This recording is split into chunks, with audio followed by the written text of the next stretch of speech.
to about a minute and a half to 6 p.m. here in Brisbane at the Anna Meares Velodrome. Matt Pointer, I'm your commentator. Thank you for joining us over the last couple of days. We've had over 4,000 people yesterday. We've had very similar numbers here today watching our telecast through the Oz Cycling channel. Fantastic to have you all. We're about to call our first race to the line, which will be the Elite Women's Sprint semi-final. So please stick with us and enjoy.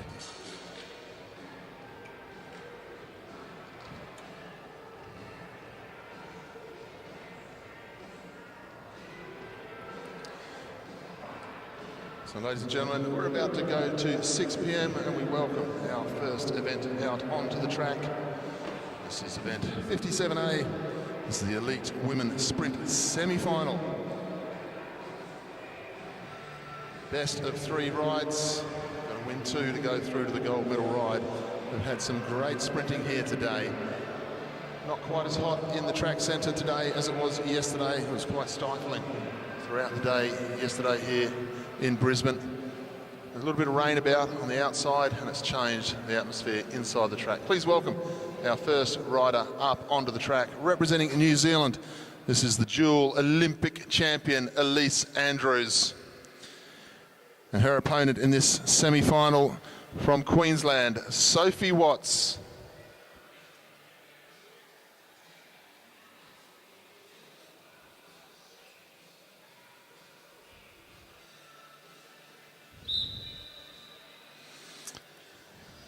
Best of 3 this competition. Elise Andrews has drawn the front position. She will lead this time. Sophie Watts has had a great series here today.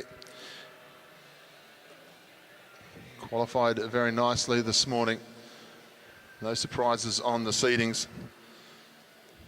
They've been seeing some good competition through both the women's and the men's sprint here today. Right from round 1 to the qualifying. And also as we moved through the quarterfinals. Elise Andrews leads through.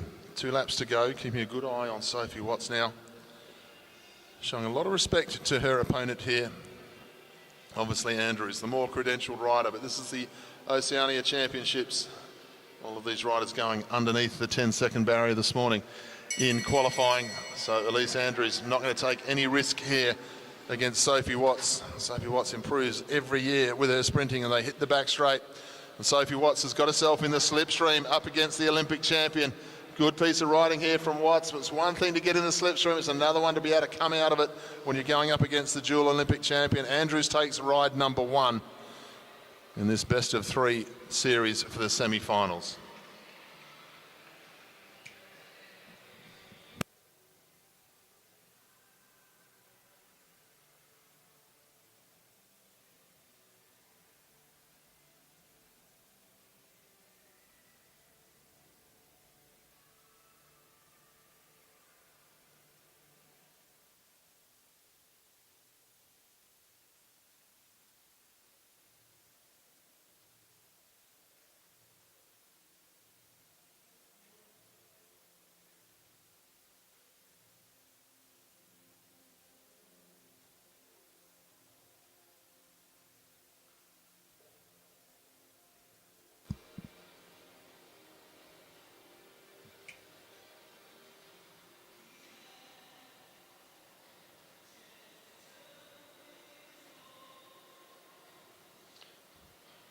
So now we welcome the second of our semi-finals of the Elite Women's Sprint out onto the Velodrome.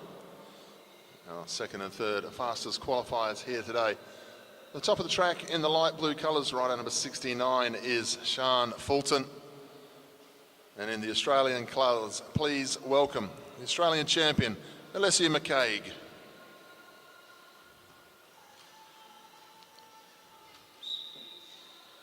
McCaig's drawn the front spot. She will lead for the first half lap. Not a lot between these 2 riders. Of course, Fulton, a medalist at the Paris Games, as part of the team sprint team for New Zealand. Had a fantastic championships of female sprinters from the New Zealand national team. Alessia McCaig. Well, about this time last year, she Went on to win every national sprint title there was, the sprint, the time trial, team sprint and the Kieran. She's the new queen of Australian track sprinting. Looking to make the final here tonight against the Olympic champion, possibly the Olympic champion, Elise Andrews. She's one up in her first ride. They head down the back straight, pace goes up now. McCaig leading, keeping Fulton nice and high. Tactics working very well at the moment. Fulton very strong, very powerful sprinter though. McCaig just holding up Fulton at the moment. Good piece of sprinting. Now they go into the 200. Fulton looking for a way to get on top of the gear. Out of the saddle now, McCaig. McCaig through with 100 to go. Fulton into the slipstream. Can she slingshot past? No, she cannot. Alessia McCaig takes race number 1 here on the Anna Meares Velodrome. We've seen this all day. Great sprinting throughout. No change here in the semi-finals.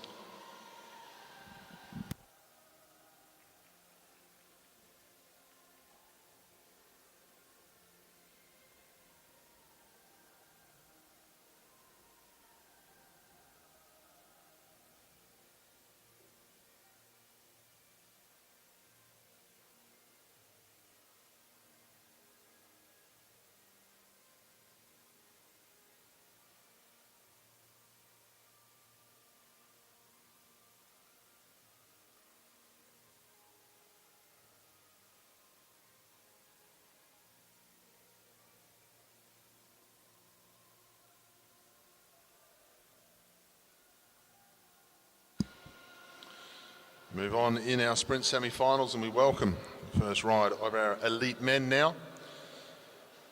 Rider number 5 in the Australian colours, please welcome Lee Hoffman, our fastest qualifier here this morning.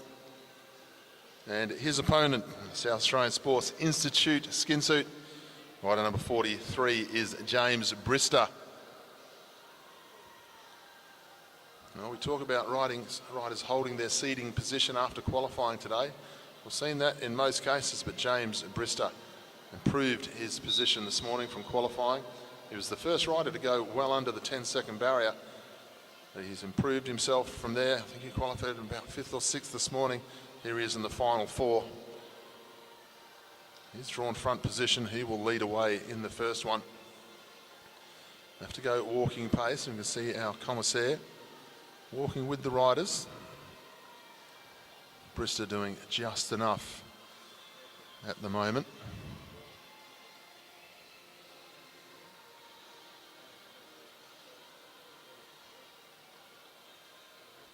Brister just keeping a good eye on where Hoffman is. Still rolling.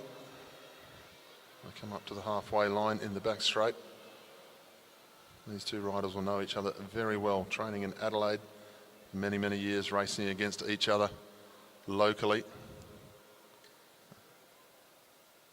And on the result sheet, in time, there's not a lot between them.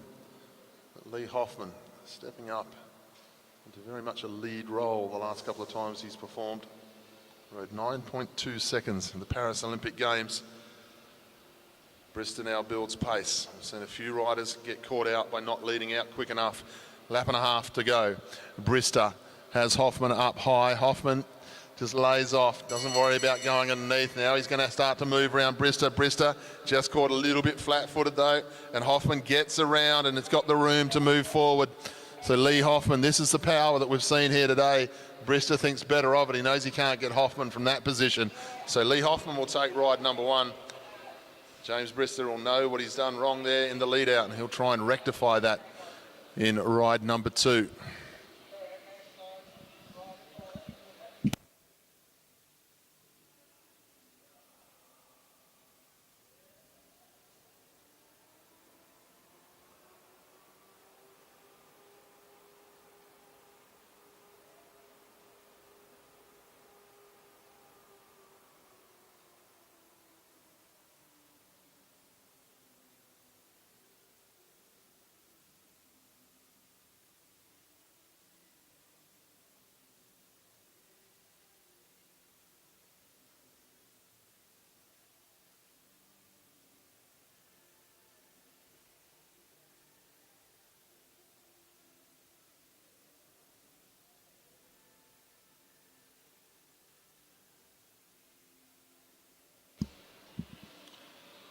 So we welcome out onto the track the next of our semi-final contests.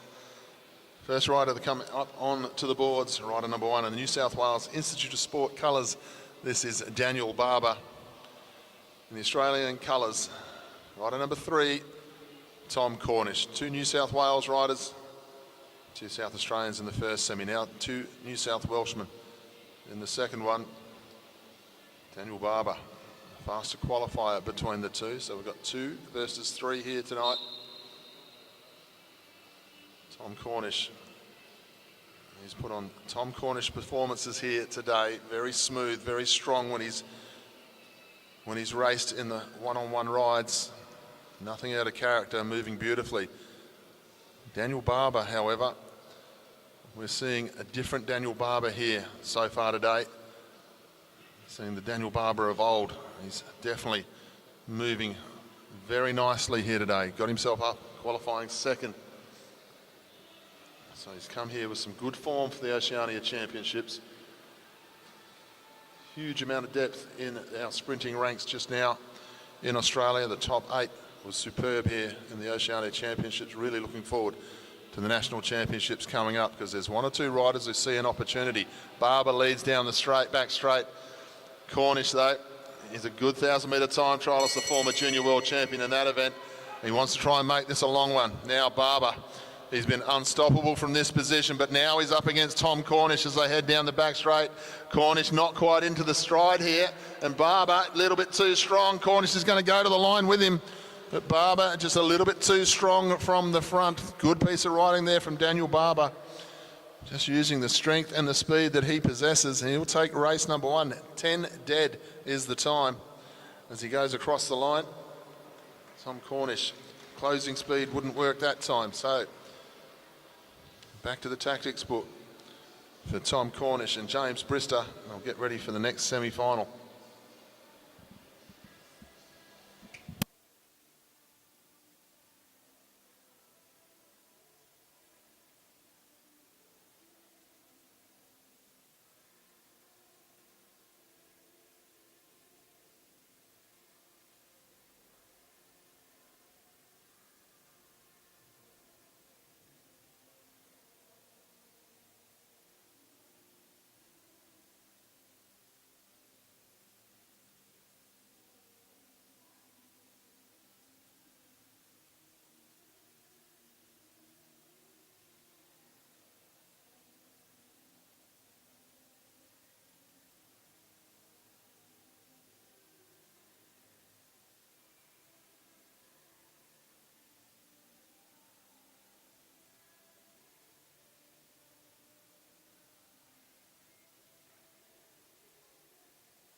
So for all of you joining us on the Oz Cycling YouTube channel, we're about to move on to a change of pace, the individual pursuit finals for our Para C1, 2 and 3 in both men's and women's. Then we'll go back to the semi-finals of the Elite Women and Elite Men's Sprint. And we'll have the C4 and C5 individual pursuit finals in the Para Women's C4 and C5 finals. We've got the Tandem individual pursuit finals as well. And we'll move on to presentations. Then we have the Elite Women's Individual Pursuit Championship, Junior Scratch Races, Men's Individual Pursuit, and the Junior Women's Scratch Races to finish off. So a big night of racing ahead for those of you who might not have the racing program in front of you. Ladies and gentlemen, we move on to the first of our finals. This is event 59, the Para C3 Men's Pursuit Final. In the back straight, we welcome Kyle Willis. And in the home straight, we welcome from New Zealand, Thomas Szabo.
Away now in the C3 men pursuit final between Thomas Szabo of New Zealand and Kyle Willis of Australia in the Queensland Academy of Sport colours.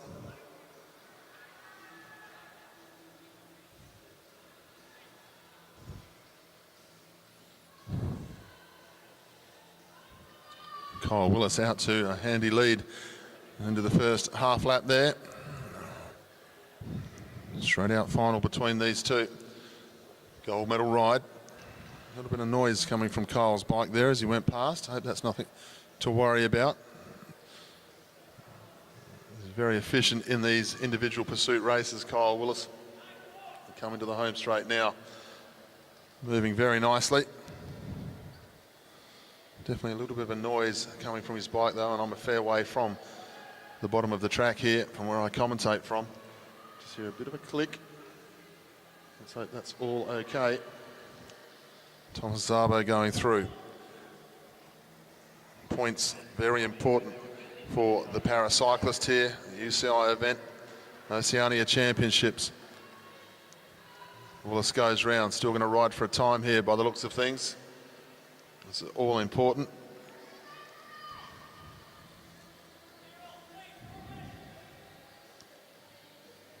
Kyle Willis goes through.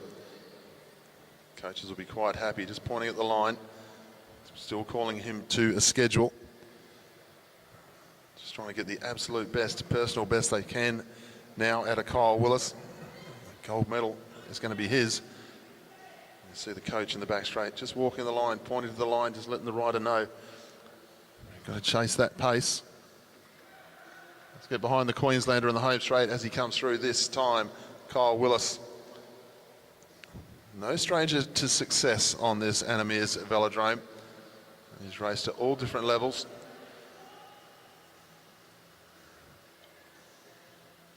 Comes through this time, 4.5 laps to go. Thomas Szabo in the back straight. Still riding a good quality time, the New Zealander, as he comes into the home straight this time. Looking very solid on the bike still.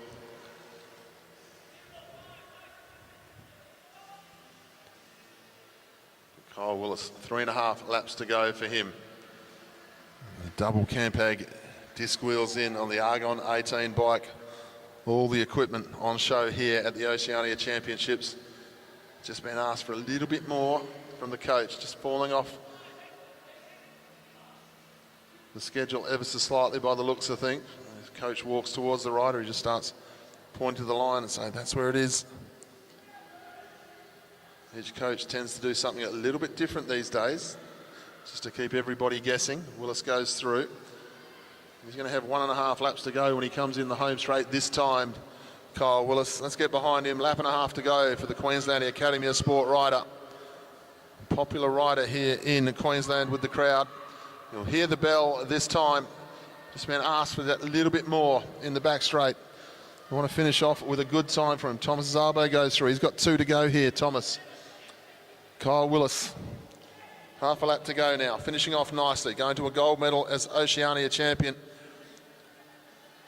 Nice ride here from Kyle. 3:41.324 for 3,000 metres. Thomas Szabo will come through and hear the bell. Getting good encouragement from the coach on the infield. Thomas Szabo of New Zealand heads down the back straight.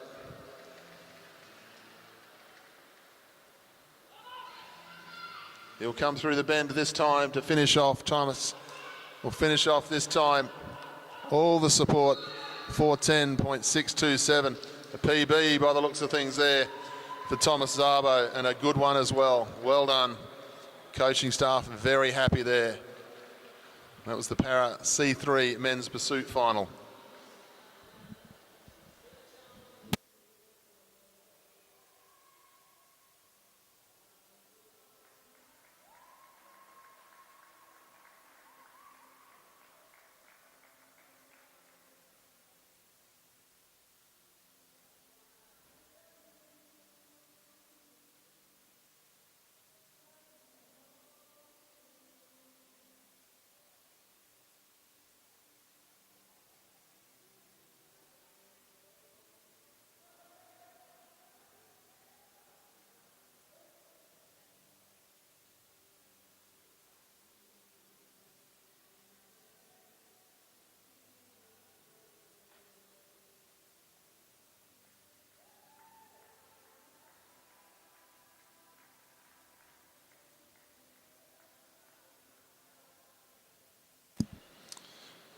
Move on to our Para C3 Women Pursuit Final, and our rider in this competition, Olympic champion, Olympian Paige Greco, a Queenslander, lining up in the home straight.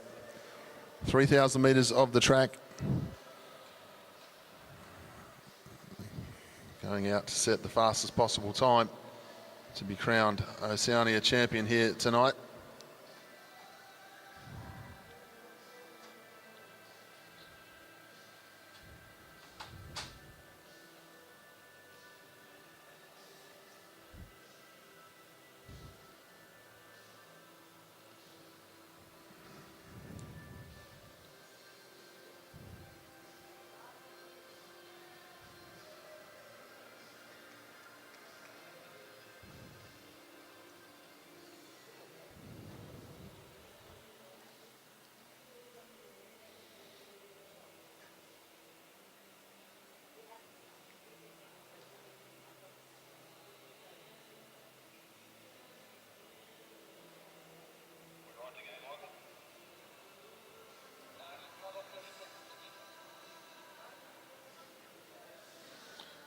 Just a little bit of a hold up just for the moment. We've just got a quick track repair in the back straight before Paige gets underway here in the home straight.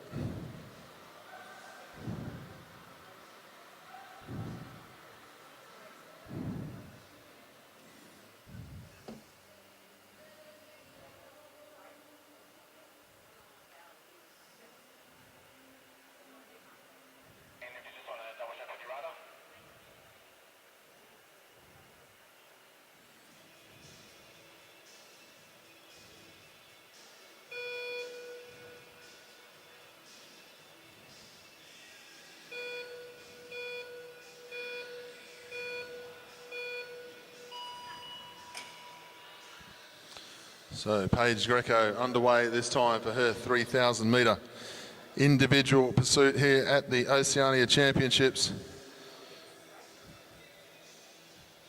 Getting the bike up to speed, moving very nicely.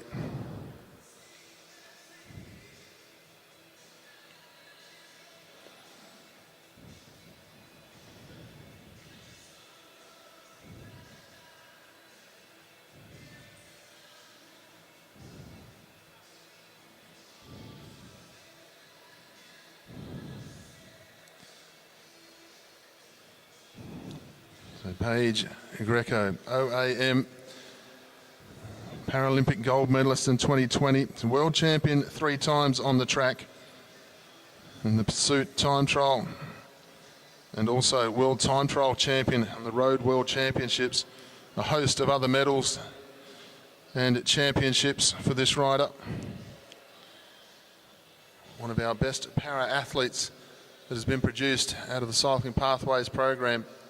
I've had the pleasure to interview her a couple of times during her career, just before the Tokyo Games, of course. Well, they say they took place in 2020, but as we all know, they took place in 2021. I was able to interview Paige in the build-up, and you'll never find a more positive person. Well, you can say that for the entire para community when they go to the Olympics and World Championships, but absolute positive role model is Paige Greco, and 100% the elite disciplined athlete, the way she goes about her business. Moving nicely here around the track.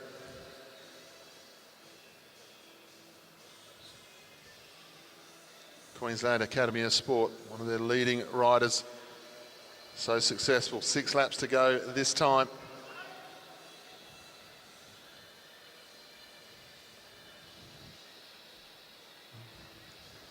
So the coach not moving off the line too much. This is what you want to see as an individual pursuiter, or teams pursuiter for that matter. If the coach isn't walking, something's going nicely right. Just holding out the time. The iPad handheld there by the coach in the home straight. That'll be just giving just a couple of digits. We'll say a figure like 7.8, 7.9, which whatever the lap time is, whatever they have to sit to, the rider just has to look down, see what it is. Just been asked for just a little bit more at the moment. She goes through now with 1,000 metres to go. She makes it look so smooth here, but I can tell you, when you're riding an individual pursuit like this, hot conditions down there on the Anna Meares Velodrome boards, you'll be feeling that hot air down your throat and into your lungs. You've already warmed up, sweating a lot, trying to put the fluid in. The more fluid you put in, the more you sweat. So it is quite the task to get yourself in tip-top form as you come to the line each time for your racing.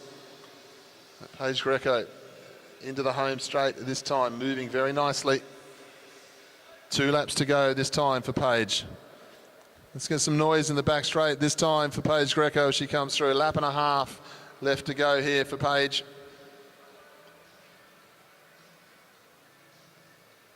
She'll come up this time. You hear the bell lap.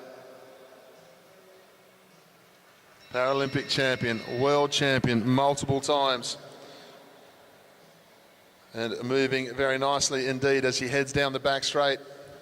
1/2 lap to go now for the Queensland Academy of Sport rider. Let's make some noise for Paige as she comes into the home straight. She'll finish off this time. Great representative Paralympian. Stops the clock, 4:05.686 for Paige Greco.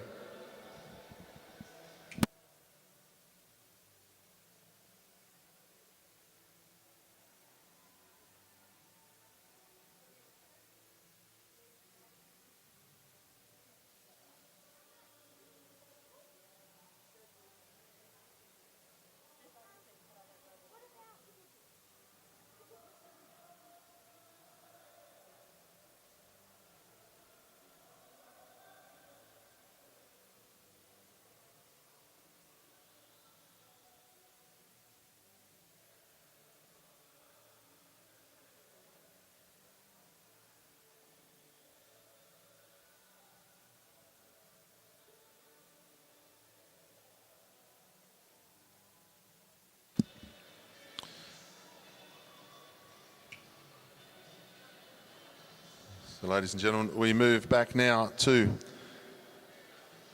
our sprint semi-finals.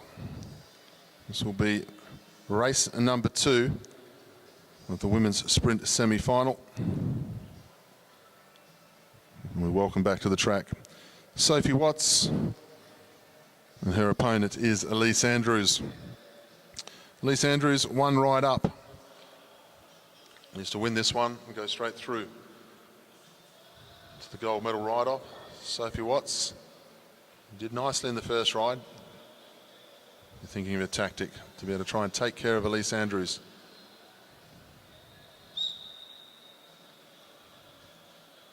So Andrews led away in the first one, so now it's Sophie Watts' turn to lead. She'll try and, I'd say Sophie will try and mix things up a little bit here for Elise Andrews. Elise Andrews has shown a lot of respect to her opponents here today in the early rounds. The dual Olympic champion taking no risks whatsoever when she's been going up against her opponents. But there is always a point to the 3-lap build-up in the sprint where Elise Andrews has said, right, that's enough, I'll now start dictating terms, especially if she feels as though she's been held up a little bit too much with the tactics. And that's when the fire comes out of Elise Andrews. Really starts to move nicely. At the moment, she's quite happy. Sophie Watts just riding tempo, front of the bunch. They head down the back straight, just keeping an eye on where Elise Andrews is. 1.5 laps to go. Andrews starts to accelerate, which makes Sophie Watts react into the home straight this time. Watts low on the track. Not really holding up Elise Andrews too much at the moment. She's just accelerating and assisting in the pace down the back straight. Now they step out with 1/2 lap to go. Watts on the inside, Andrews up round the outside very comfortably. She'll cruise up the home straight, the Olympic champion. Does what she has to do there. That was a good piece of sprinting.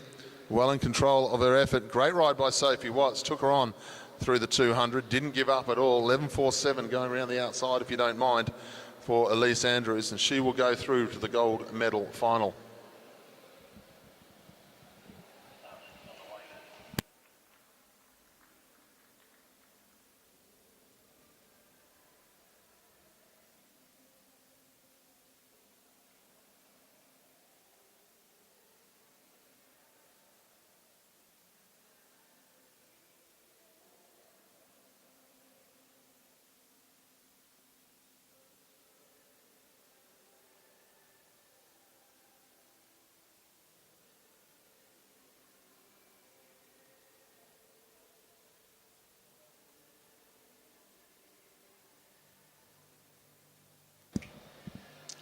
Welcome back. Ride number 2, race number 2 now of our elite women's sprint.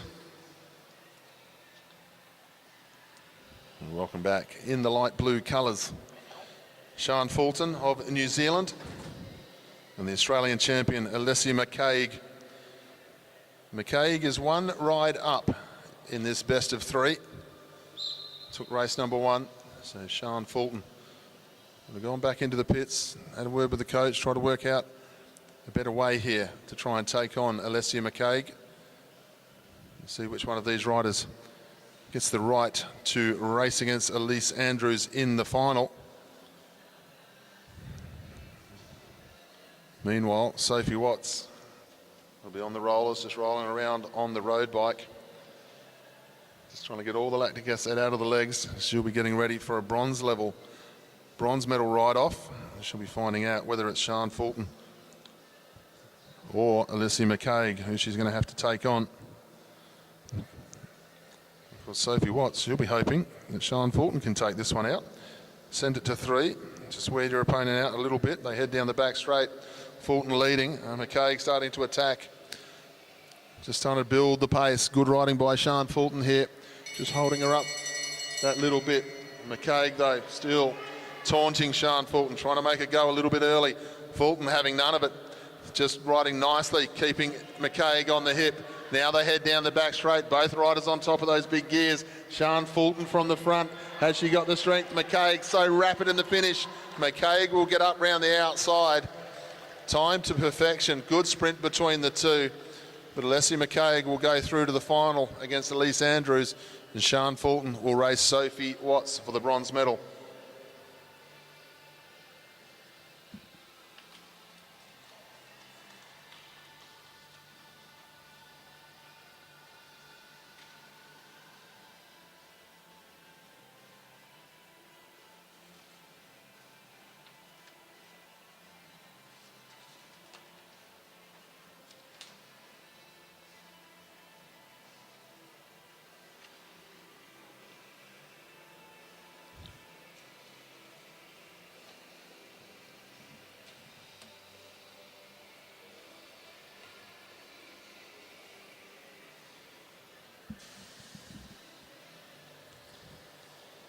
Ladies and gentlemen, we move back on to the second ride now of our elite men's sprint semi-final. We welcome back to the track in the Australian colours and one race up in this series, Lee Hoffman, his opponent, James Brister.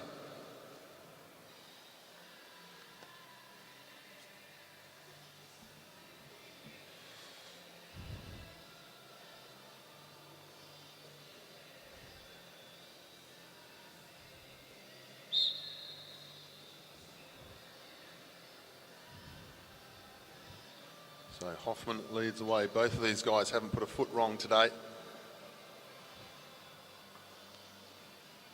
Brister trails by one ride. He trails by one ride against the fastest qualifier. So he's done everything perfectly so far today. Just missed out on a race win. It's not to say it wasn't perfect, the tactic. He just came up against a faster man in the first one. Now he has an opportunity. Can he take a ride back off Lee Hoffman and force it to 3 rides to try and make his way into the final? It's great to see James Brister in the final 4 here. Also Daniel Barber, who will show up in the next semi-final. Good to see these two names back in the final 4 at Oceania level. You think about some of the riders who haven't made the final 4 here this evening, who have raced with us today. We have some red hot talent in the sprinting depths in Australian cycling just at the moment. And of course, we also had Sam Dakin, the New Zealander, as part of that top 8. Put on a great competition earlier today. They head to the back straight. Brister looking for a way round, and Hoffman taking on the challenge nicely. Hoffman keeps Brister up nice and high, using the banking to try and get that gear rolling. Hoffman keeps Brister on the hip, has a look, taunting him forward. Now they step down the back straight. Hoffman out of the saddle, Brister not quite in the slipstream when he made the run. Can he get round up the home straight? Hoffman's too strong tonight for James Brister. Good sprinting by both lads though. Hoffman will go through to the gold medal ride. We'll see James Brister racing for the bronze medal.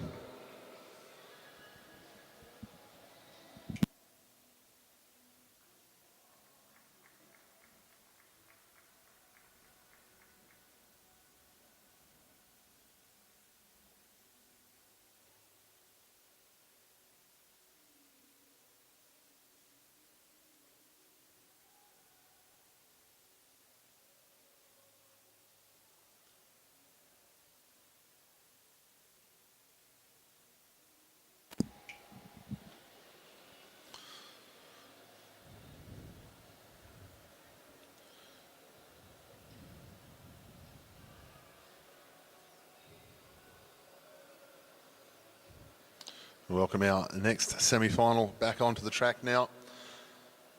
Rider number 3 in the Australian colours. This is Tom Cornish from New South Wales, going up against his New South Wales counterpart, rider number 1 in the New South Wales Institute of Sport colours. This is Daniel Barber. Daniel Barber is one race up in this best of 3.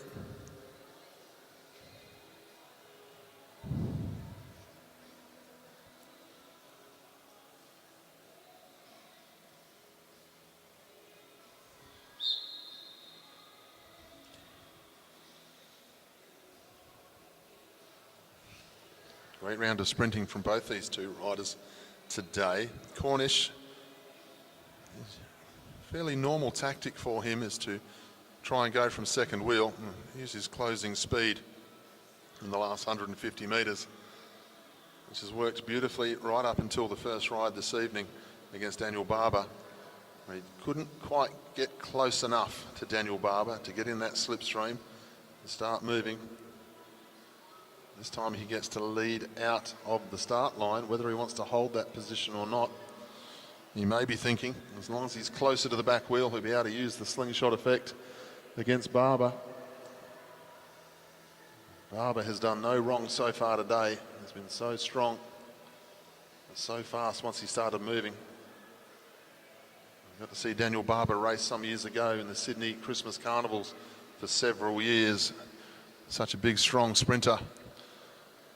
This is the first time we've seen him back at this level in the Oceania top 4, national sort of top 4 realm. It's great to see. They start to build up. Tom Cornish paying a lot more attention this time to Daniel Barber as they come into the home straight. Cornish holding him up high. He's not wanting him to unleash that power. Now they get in their back straight. He's going to see if Barber can do anything in the last 150 metres. Cornish is so fast. Remember, this man was world 1,000-metre time trial champion as a junior. They go to the line. Good tactic by Cornish. He takes it by half a wheel. Great tactics there employed by Cornish. He knows he's up against a faster man from the front.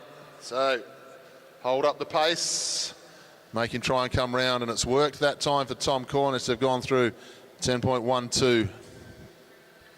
They will go to a best of 3 ride now.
So change of pace, we move back to our individual pursuit finals of our Para C4 individual pursuit final. We welcome in the back straight, representing Australia and the QAS, is Corey Boddington. In the home straight, another one of our superstar Australians, also from Queensland, Michael Shipley. This is the men's C4 individual pursuit final, over 4,000 metres.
Away now in the final of the C4 individual pursuit final.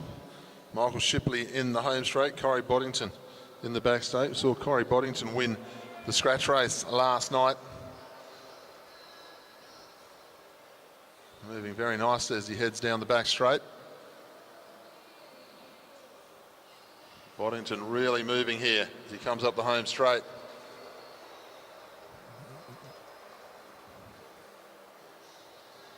Bike sounds like a freight train as it goes round at the moment, Corey Boddington's bike. Shipley in a nice stride, but Boddington is flying. I'm a long way from the track and I can hear the bike from here, so let's hope that his bike's fine. And the whistle sounds. Michael Shipley sits up, gives a great shout out to his teammate there. So Shipley's been caught, the gold medal's been decided. And Boddington now swings up as well, that's it, gold medal done.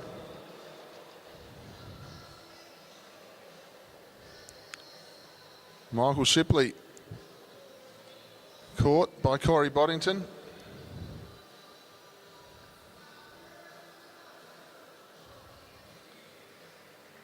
Put your hands together for Corey as he comes into the home straight. Ladies and gentlemen, gold medal Oceania champion.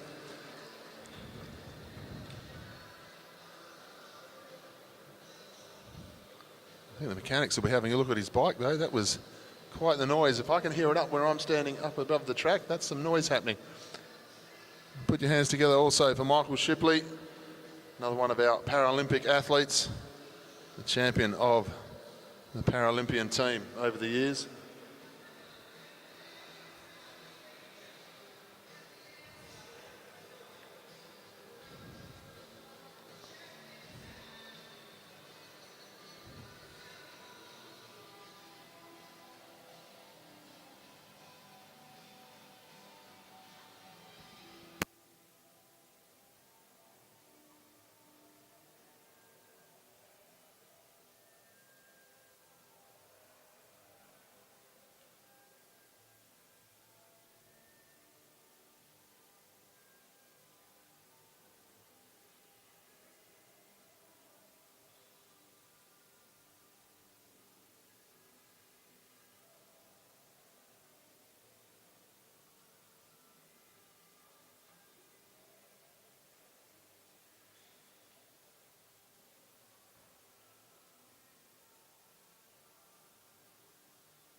Welcome back to our OS Cycling YouTube channel viewers. Thank you so much for joining us through this couple of days. We've got 5 days of racing.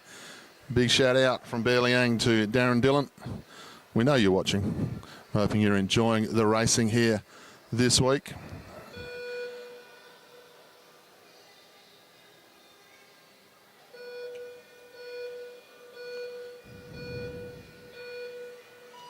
This is the Paraman C5 individual pursuit ride for gold.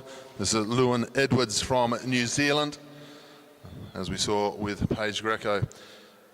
Out to set the time, take the gold medal.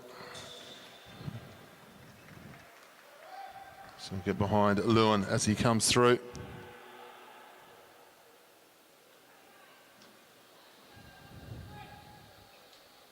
A big welcome to everyone who's on our OS Cycling YouTube channel this evening around Australia and New Zealand. We've also got a number of people chiming in from around the world.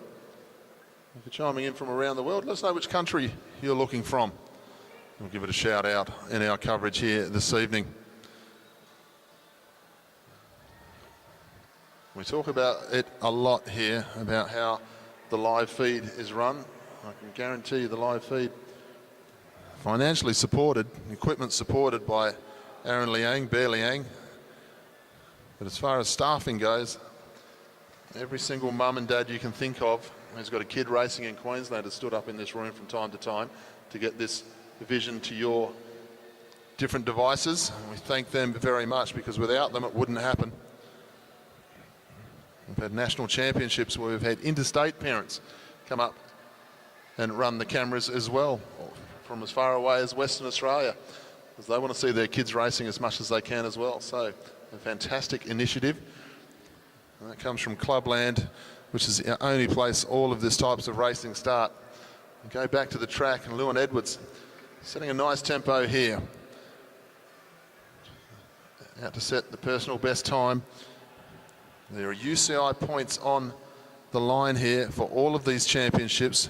When we go to Para Worlds and Paralympics, very important to have the points so the riders can get starts in the major events. And unfortunately, Lewin Edwards' opponent, Max Sudholz, wasn't able to take the start line this evening. He raced last night, medalled in the scratch race, but he hasn't been able to take the line tonight. So instead of having a final between the two, Lewin's out there on his own with 8 laps to go. Goes through the first 2,000 metres in 2:25.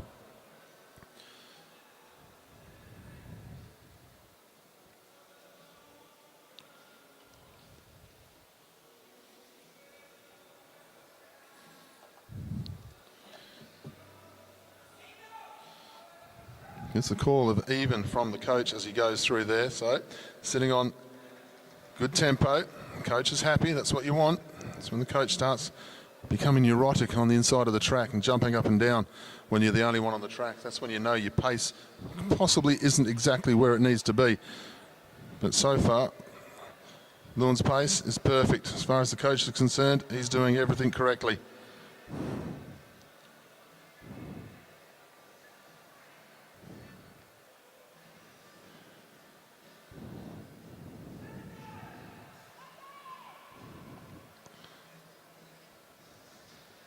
Heads down the back straight now. 4.5 laps to go for Lewin Edwards. Moving nicely.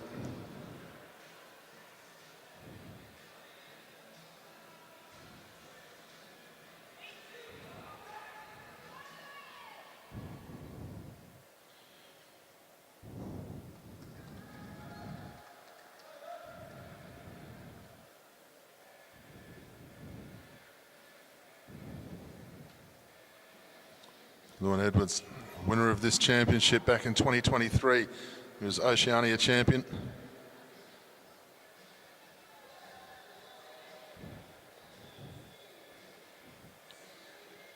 Come through this time.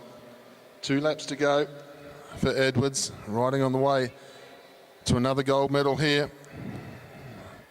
Another Oceania championship heading his way. The last time he was Oceania champion, he beat Connor Douglas for the silver medal, and Corey Boddington was in 3rd place.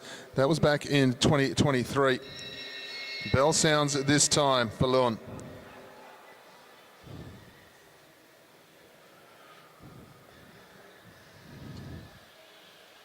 Half a lap to go. Another gold medal in the trophy case, another jersey for Lewin Edwards as he goes across the line. Oceania champion again.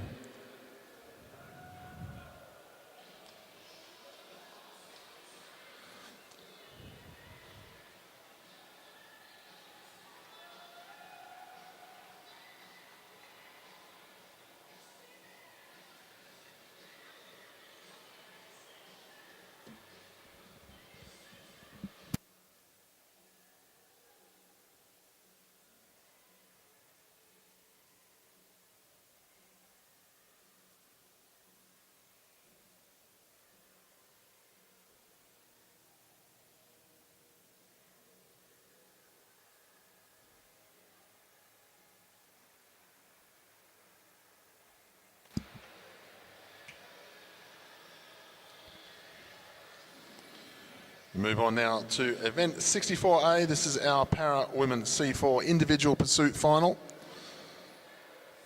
Welcome in the back straight from New Zealand. This is Siobhan Terry. And in the home straight, we welcome Sharon Boyd from Australia in the Victorian Institute of Sport colours.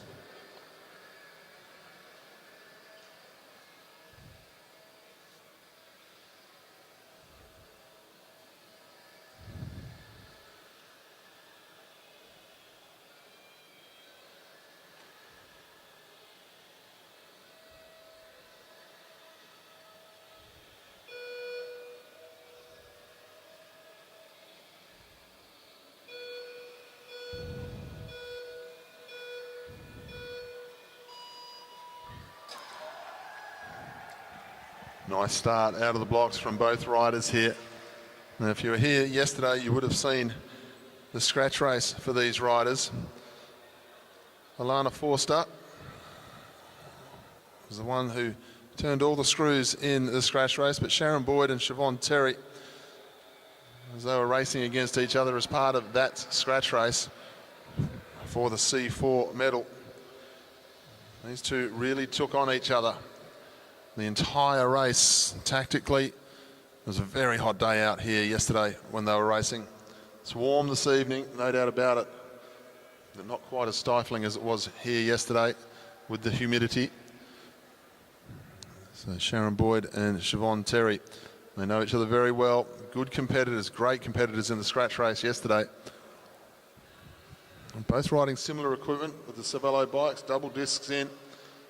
So no advantage or disadvantage one to the other here between these two. So just a good athlete contest. At the moment, Sharon Boyd's got the better of the idea. The VIS rider comes into the home straight.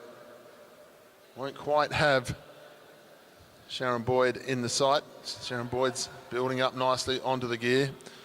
Pursuit cyclists, as soon as they can get that little bit of sight of their opponent just leaving the straight before, it just pricks their ears up, gives them something to chase. It's a good ride here from Sharon Boyd. She's moving very nicely. Got the big gear on. Look at the difference in the rev rate, the RPM of these two riders. Sharon Boyd's white shoes seem to be going through in slow motion because she's on such a large gear.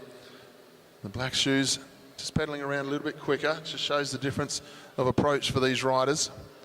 They don't all ride the same gear. They'll ride the gear that suits them best. But Sharon Boyd now will be able to see Siobhan Terry. About 9.5 laps to go. She's well within herself. She'll come into the home straight this time, 9 laps to go. The coach is pointing at the line. So on schedule, moving very nicely. Nothing to panic about at the moment. That's schedule-wise because the gold medal is heading her way. She'll come through at the halfway point this time. Siobhan Terry goes through. Here comes Sharon Boyd. Coach still happy. 8 laps to go now. She went through in 2:40.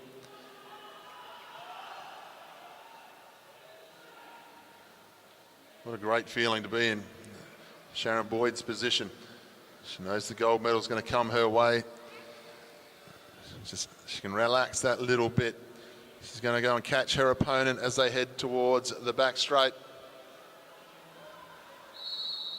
The whistle sounds, and that's the end of the race. Put your hands together, ladies and gentlemen, as they come into the home straight. Sharon Boyd wins over the top of Siobhan Terry, gold and silver, Australia and New Zealand here in the Oceania Championships.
Please welcome onto the line the next of our riders to ride for a gold medal here. This is Alana Forster in the Para Women C5 individual pursuit. Saw Alana do a fantastic ride last night, or yesterday should I say, in the scratch race when she lapped the field.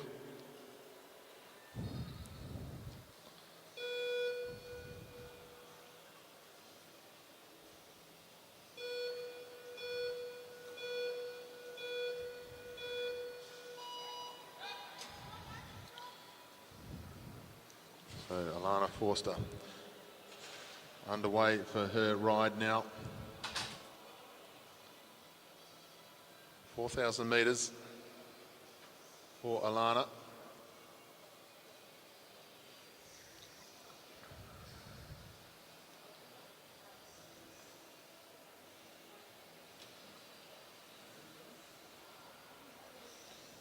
And the bike up, moving nicely now. Alana Forster, she'll settle into a pace. She'll be trying to set the best time she possibly can.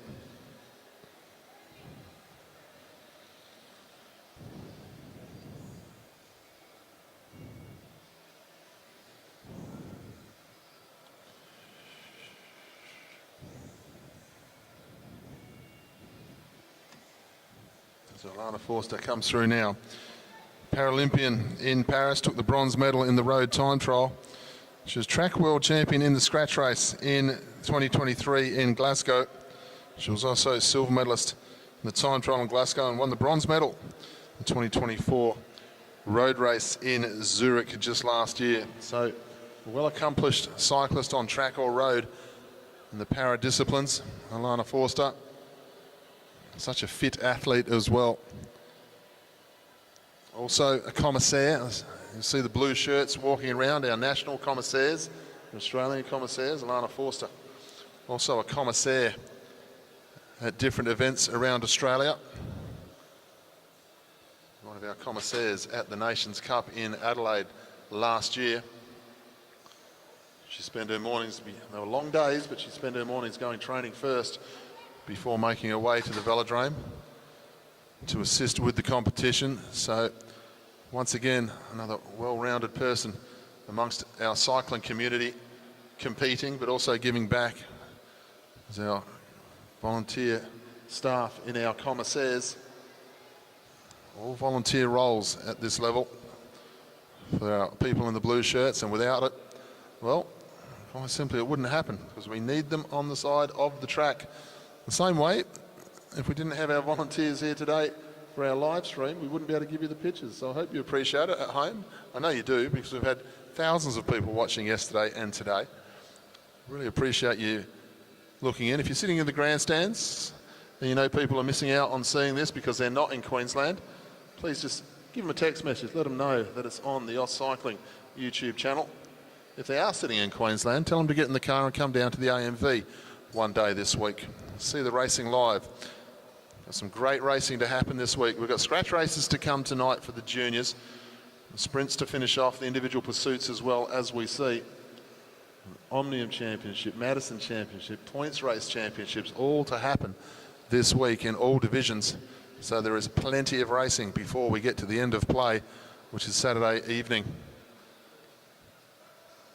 Forster, 5.5 laps to go. She'll come to the home straight and see 5 to go.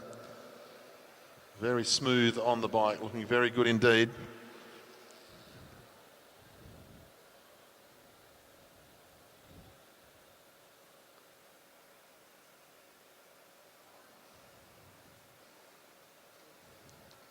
Alana Forster, she'll come to the home straight. 1,000 metres left to go. Coach just having a few steps towards her. Just asking for that little bit more. Walk forward, point back to the line, so that's where you need to be. See if Alana's got the lift in her. It was a hot day yesterday. It took a lot out of a number of riders. Forster moving nicely. She heads down the back straight this time. 2.5 laps to go for Alana. Give us some support, as much support as we can, as she comes into the home straight this time with 2 laps to go. So smooth on the bike, great position. Not labouring at all, the pedal stroke hasn't changed much throughout this ride. It's amazing how comfortable these pursuiters look until you see them climb off the bike at the end of the ride and they can barely stand up, they can barely walk because they've put that much effort in. Alana Forster into the final lap now, on her way to another Oceania Championship. Half a lap to go now. She'll be setting up for some big events later this year with the World Championships and so forth. Forster will come down. Stop the clock. Just outside 5 minutes. Around 5:05 as she went through. Just missing the timing tape there. We'll get the official time up onto our cycling results at .org.au. So if you are sitting in the grandstand and you'd like to see all of the times, results.auscycling.org.au. If you just go onto Google, you've got results Aus Cycling, it'll pop up with a link. You're going to see all of the different times and start lists and so forth for this week's competition. You'll be able to see all of that live. If you're sitting at home, same goes for all of our Aus Cycling YouTube channelers.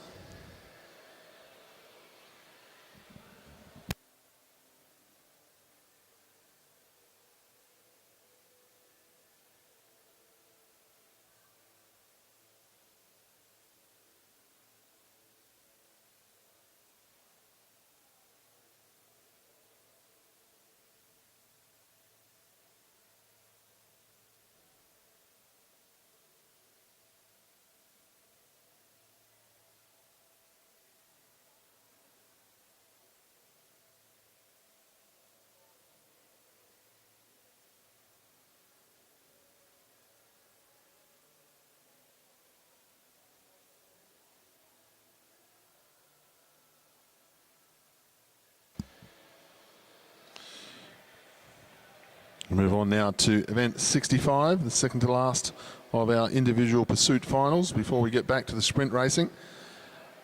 This is the Para Men B individual pursuit final, a team from New Zealand with Kieran Andrew and his pilot Nick Mulder.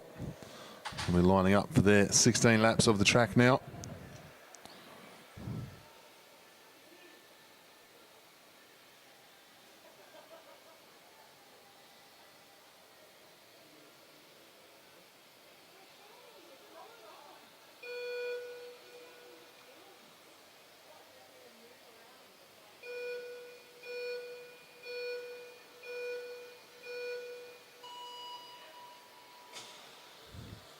Tandem out of the blocks now.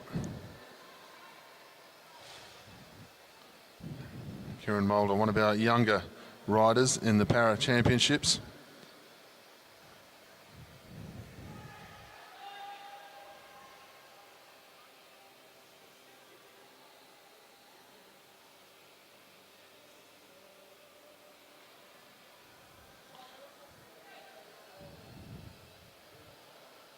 Got the bike moving nice and smooth now.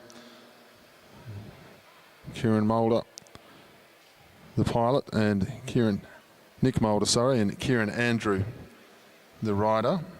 Just looking through the lists, the Men B times in some of the time trial and pursuit championships.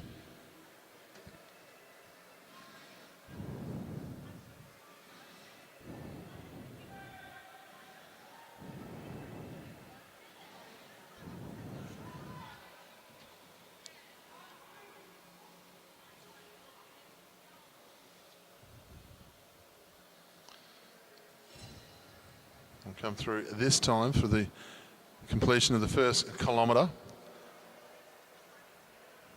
Andrew and Mulder, they go through the first kilometre, 1:25, so we'll expect that to be negative split as they move forward. A tandem at this sort of event, sort of building event for Kieran Andrew. A little bit hard to get away from the line. You can see just a stock standard, what I'd call a stock standard tandem here for track cycling. No disc wheels, the Duratec brand. I was out of Czechoslovakia some years ago, the Duratec brand. A very popular manufacturer of the tandem bikes. I'll come to the home straight, but no disc wheel, front or rear here. There's quite a bit of expense that goes into making sure these riders can get to events and so forth. Unfortunately, not yet for the disc wheels here for Kieran Andrew and his pilot Nick Mulder. We'll come round this time with 9 laps to go. The whole idea of this, bring the new riders to the championships and then let them loose, let them find out, riding under the pressure, being in the track centre, warming up in the track centre, finding their way around, seeing what these events are like for all of our athletes, whether they be para-athletes, juniors or new elites. You have to turn up to these championships to get the experience before you start moving on to Commonwealth Games, World Championships, Olympics. Very rare at any stage of your career do you just make the team and turn up. There's years and years of discipline, years and years of training and support from club members, family members, and organisations like Cycling or the New Zealand Cycling Federation to get riders up to the best possible speeds, best quality they can.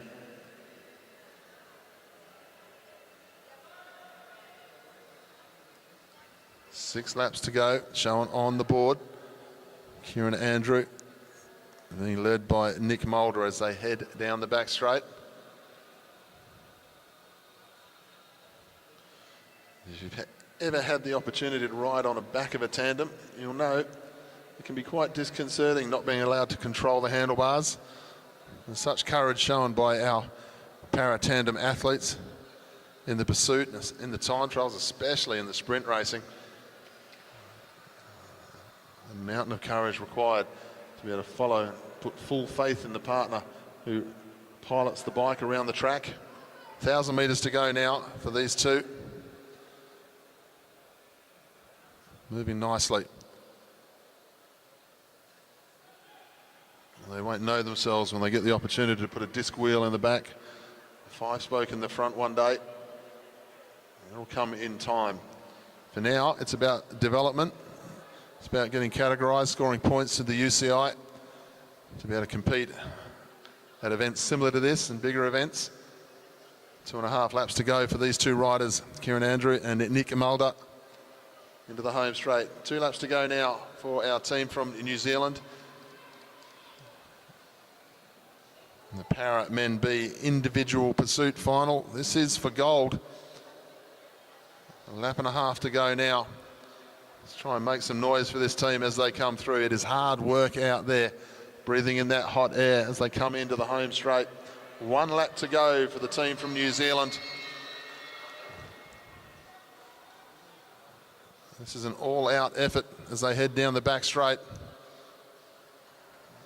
Can't wait to see them on a fast set of wheels. Disc wheel in the rear and a 5-spoke in the front will make the world of difference to this team as they come through now. They cross the line, set their time to a gold medal in the Oceania Championships. 5:28.514, part of the learning process, and also Oceania champions with it.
Ladies and gentlemen, we move on to event 66.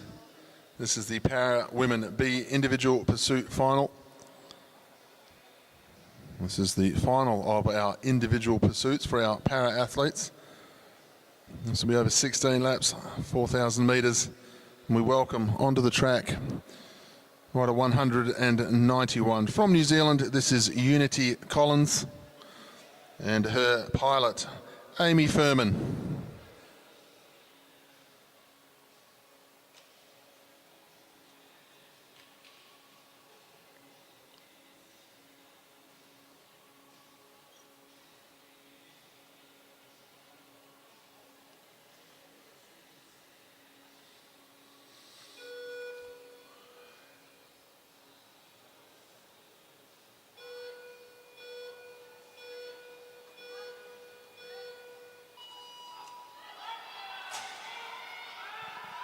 Away this time, nice start.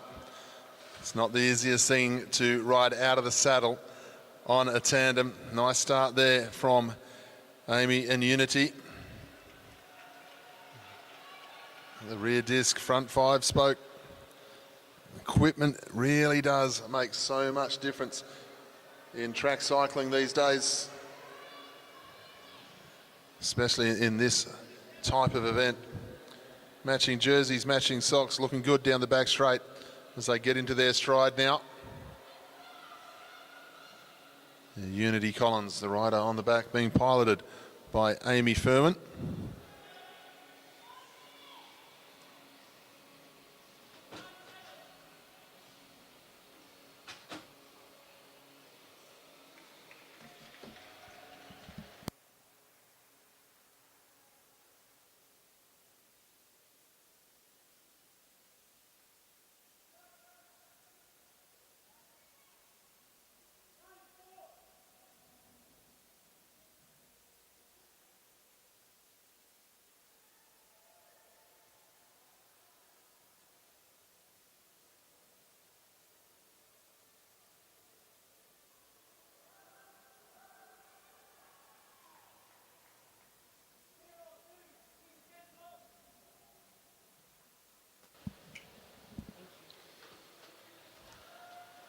Moving very nicely here, Unity Collins and Amy Furman. They'll come through this time with 11 laps to go. Seeing a nice tempo, very smooth together.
And come through this time, 8 laps to go. This halfway for Unity Collins, age group champion on the road in the past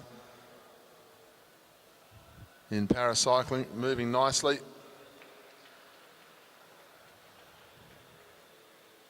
And of course, the para championships, fantastic to have them for the last decade or more running alongside the regular championships at Nations Cup, World Cup, Com Games. Of course, they have the separate Paralympics, just pure and simply due to numbers of athletes and staff. We still have the Olympics to one side and the Paralympics in their own right.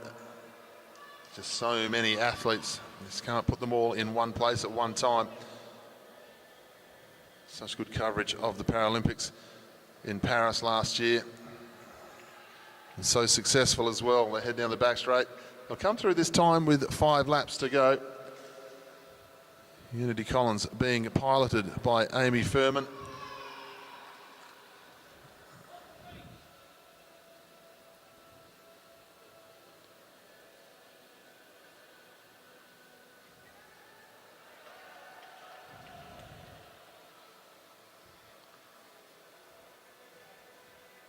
Thousand metres to go as they come through. The clock shows 4:18. Getting good support from their coach on the infield, just shouting the times as they go through. They get a good understanding of how they're travelling here. They've ridden beautifully smoothly through this journey. Hard work to try and set a personal best time, even in a situation where you're going to walk away with a gold medal at the Oceania Championships. Still got the pressure. Been able to come off the track at the end of it and know that's the absolute best we've done so far. And that's what they're aiming for here this evening. 2 laps to go now for Unity Collins and Amy Furman. Great support in the home straight. Lovely to see.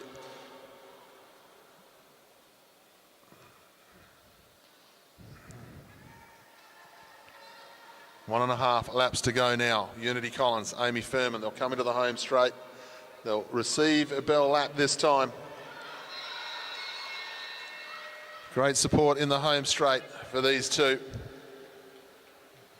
Pure and simply out there to set the best possible time and then go home with the jersey and the gold medal here in the Para Championship tonight.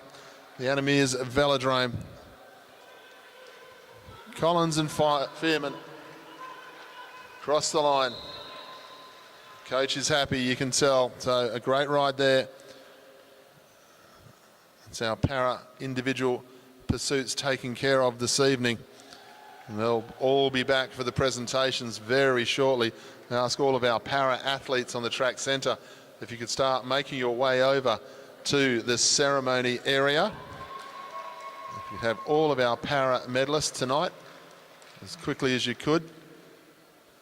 We're going to go on to race number 3 of the Sprint Championship for the elite men, but we're asking all of our para medalists, please make your way over to the ceremony area.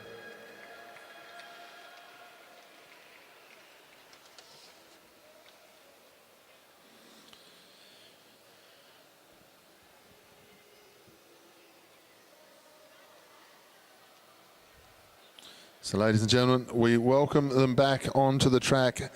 This is the best of 3, the ride-off now between Daniel Barber, rider number 1 in the New South Wales Institute of Sport colours, the blue jersey, against Tom Cornish, number 3 in the Australian team jersey. Race 1 went to Daniel Barber, race 2 went to Tom Cornish. It appears so far the one who leads out wins between these two, nothing between them. Great contest. The winner of this will ride for the gold medal against Lee Hoffman. The other rider will go into the bronze medal ride-off against James Brister. And the tactics have already started. Cornish is taking Barber on, wants to dictate terms from second wheel here.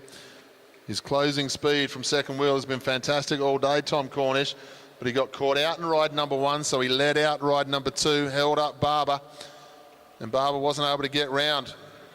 Barber knows it, so does Cornish. So Cornish is looking for a way round.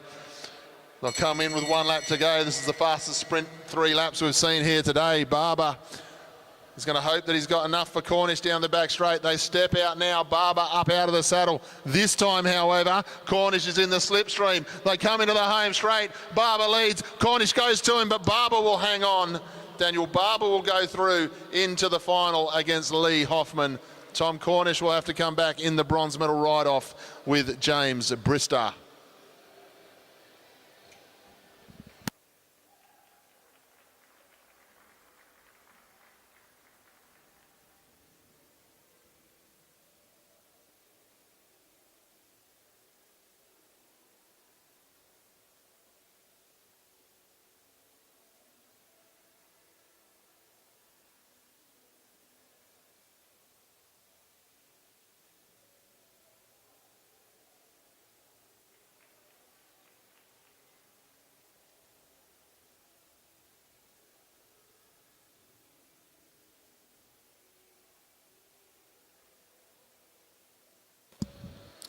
Ladies and gentlemen, we're just going to have a bit of a racing break in the program now. We ask you to turn your attention to our presentation area. We'll be presenting the jerseys and medals for our individual para pursuit championships.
Commentator to presentation area, please.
Ladies and gentlemen, I'd like to turn your attention to our ceremony area as we start our presentations for our individual pursuit finals. We call on the Para C3 men pursuit finalists, and we welcome Kyle Willis and Thomas Szabo.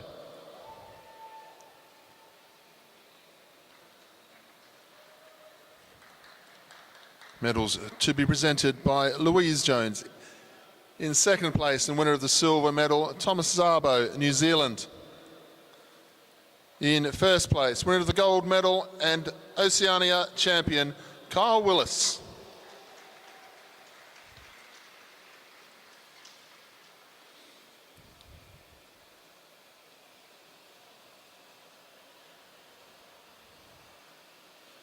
Ladies and gentlemen, once again, please show your appreciation for our champion and medalist.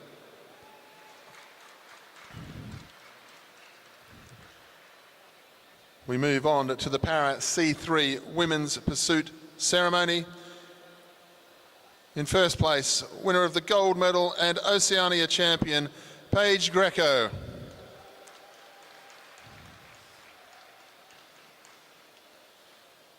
Please show your appreciation for our champion.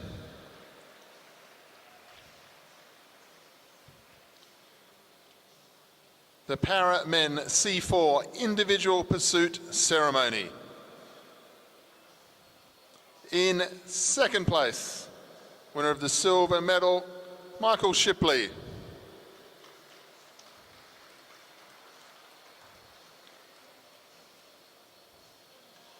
In first place, winner of the gold medal and Oceania champion, Corey Boddington.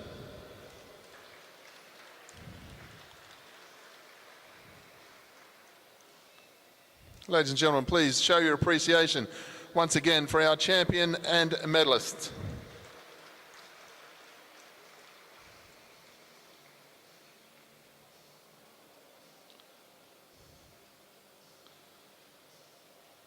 We now welcome our champion in the Para Men C5 Individual Pursuit Championship from New Zealand, Lewin Edwards.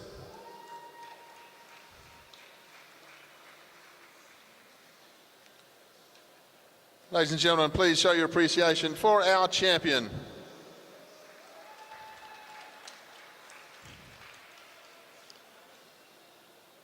Ladies and gentlemen, the Para Women C4 Individual Pursuit Medal Ceremony. Please welcome Siobhan Terry and Sharon Boyd.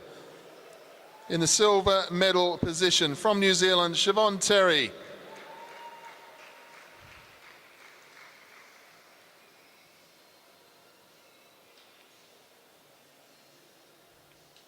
In first place, winner of the gold medal and Oceania champion, Sharon Boyd.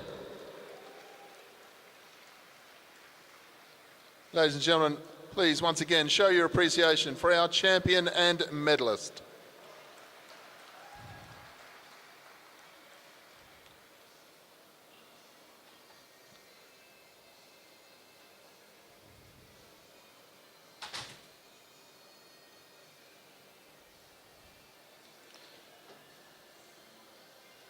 Ladies and gentlemen, please welcome our Para Women C5 Individual Pursuit Champion, Alana Forster.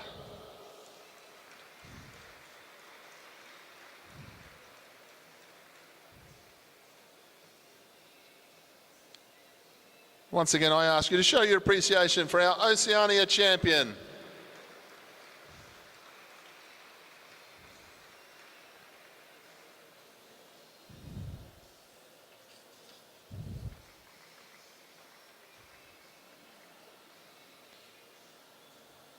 Ladies and gentlemen, please welcome our Para Men B Individual Pursuit Champions. From New Zealand, Kieran Andrew and pilot Nick Mulder.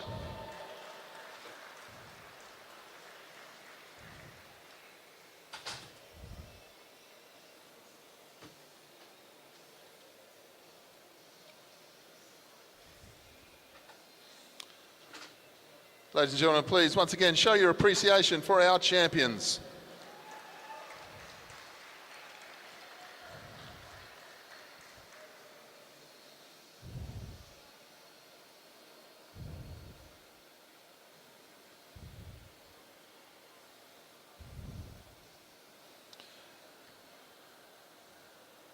Ladies and gentlemen, now please welcome our Para Women B Individual Pursuit Champions. From New Zealand, Unity Collins and her pilot, Amy Firmin.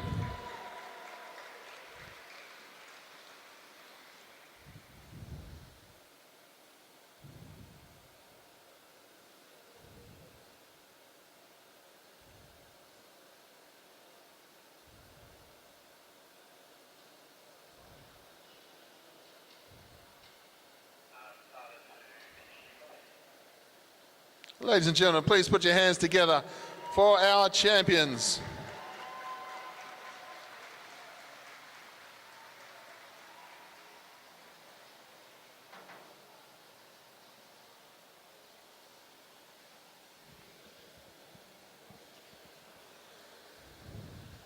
Thank you, ladies and gentlemen. That concludes these presentations.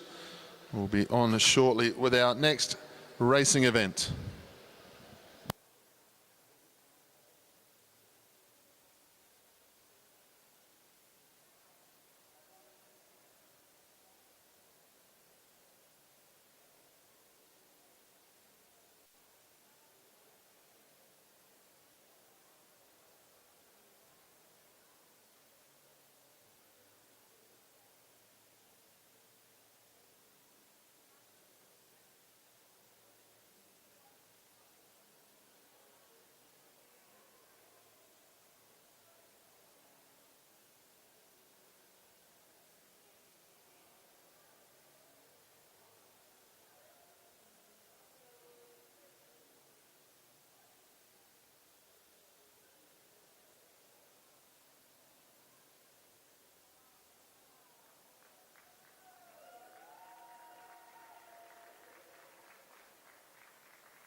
Ladies and gentlemen, we move on to the next of our events. This is event 69A on our program, the Elite Women's Individual Pursuit Bronze Final.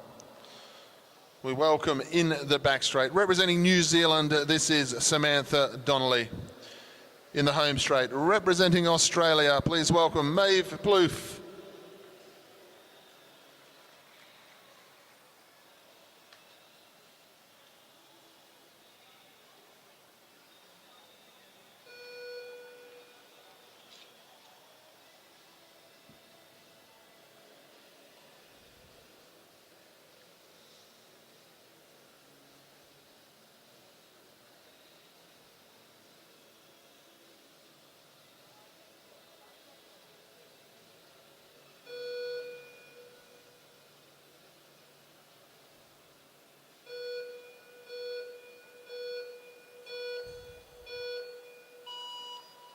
Away now in the final for the bronze medal, Australia versus New Zealand. Maeve Plouffe, the faster of the two qualifiers. Nothing between them though, Samantha Donnelly and Maeve Plouffe.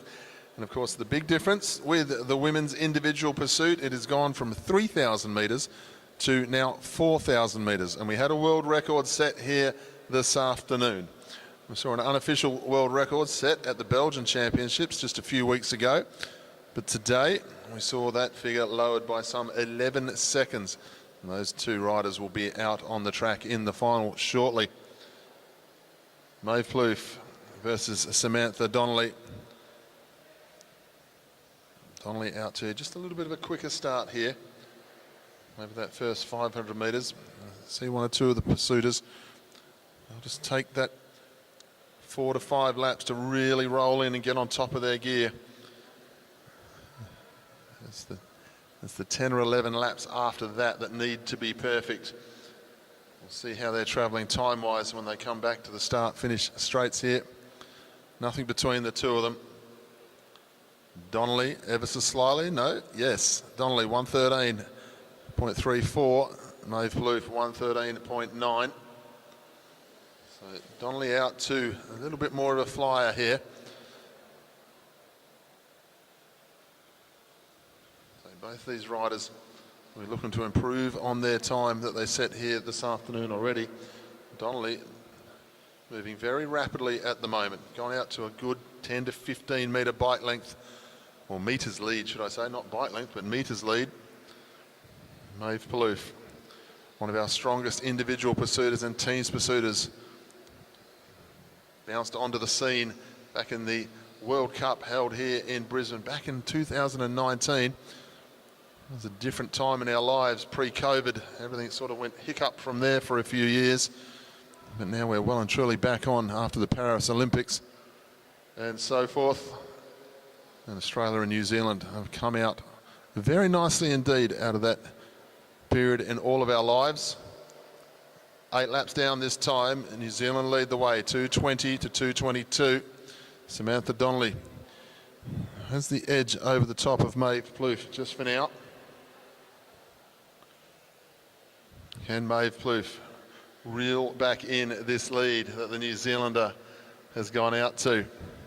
Different preparations for different teams coming into this championship. The Australian National Road titles back in January. And Maeve Plouffe rode the Melbourne to Warrnambool on Sunday. Recently, the New Zealanders had their National Road Championships, so trying to combine high-level road racing and track racing at the same time at the moment during the summer months for our riders. A different way of doing things that we've become used to. Some say it hurts the numbers on the track. I tend to agree, but it's what we deal with at the moment. Still trying to encourage more and more people into the track racing. It's not hurting our sprinting scene though, from what the quality we've seen here today. It's not hurting the quality at the top end in any of the divisions. Just a few more numbers with 1,000 metres to go. This is the part of the ride that all of our female athletes were finding out something new at this level this morning. Remember, they'd be finished by now. Now they've got the 1,000 metres to try and survive. Donnelly is doing nicely. She'll have Maeve Plouffe in her sights now.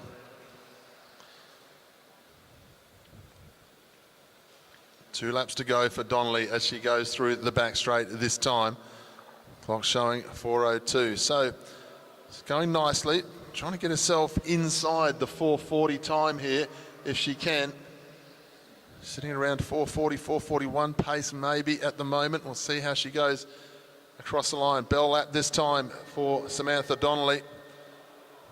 Inside 4:40 on the cards here. 37:38 sort of time we're looking at here. She's moving nicely, Samantha Donnelly. She's going to go to the bronze medal here in the Oceania Championships. Good finish from Sam Donnelly. 36 in the end, 36.458.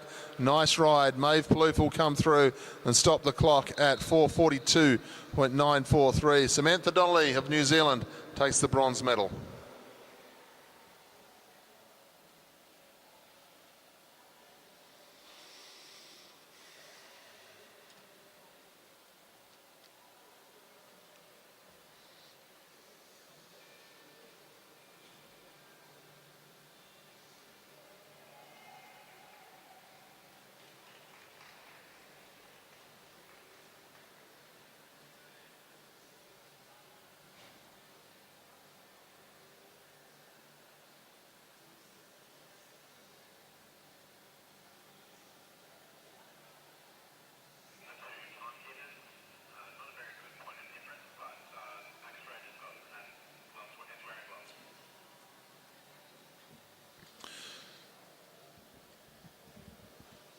Ladies and gentlemen, we welcome our two finalists onto the track now.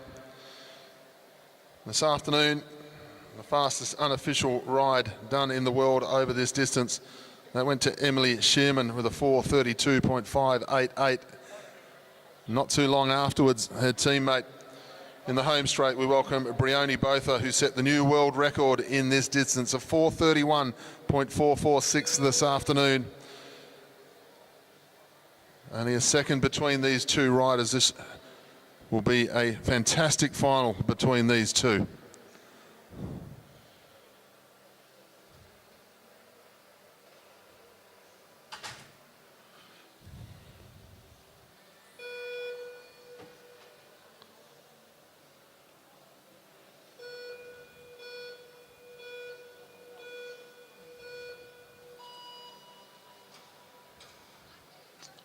Both riders away. It's an all New Zealand gold medal final here. They're going to take 1, 2 and 3 on the podium here this evening.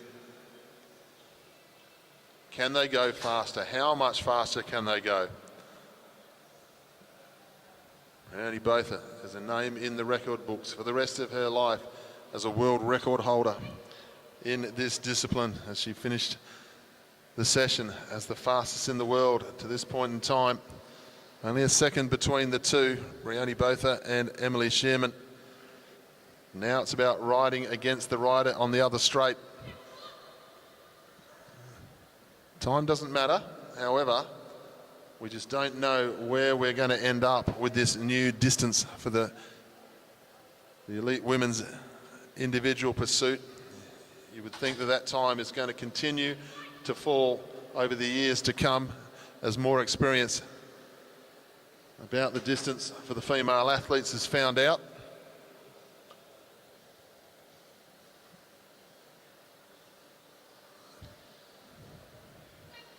Both the leads just under a second now.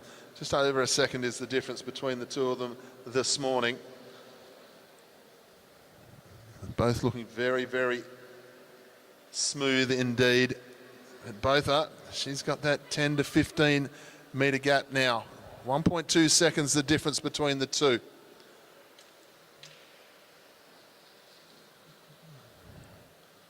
Have a look as they come through the halfway point. Get a bit better of an idea of how they're travelling towards that world record time. See if they're getting anywhere close to it. I wouldn't think they're too far off the way they're both riding, especially Botha. She'll come through this time. 9 laps to go for Botha, 2:02 to that point. Bit of guesswork without the coach's stopwatch in our hand. But Botha's going to come through this time and receive 8 to go at the halfway mark. She's moving nicely. 2:18 there for Brisbane Botha.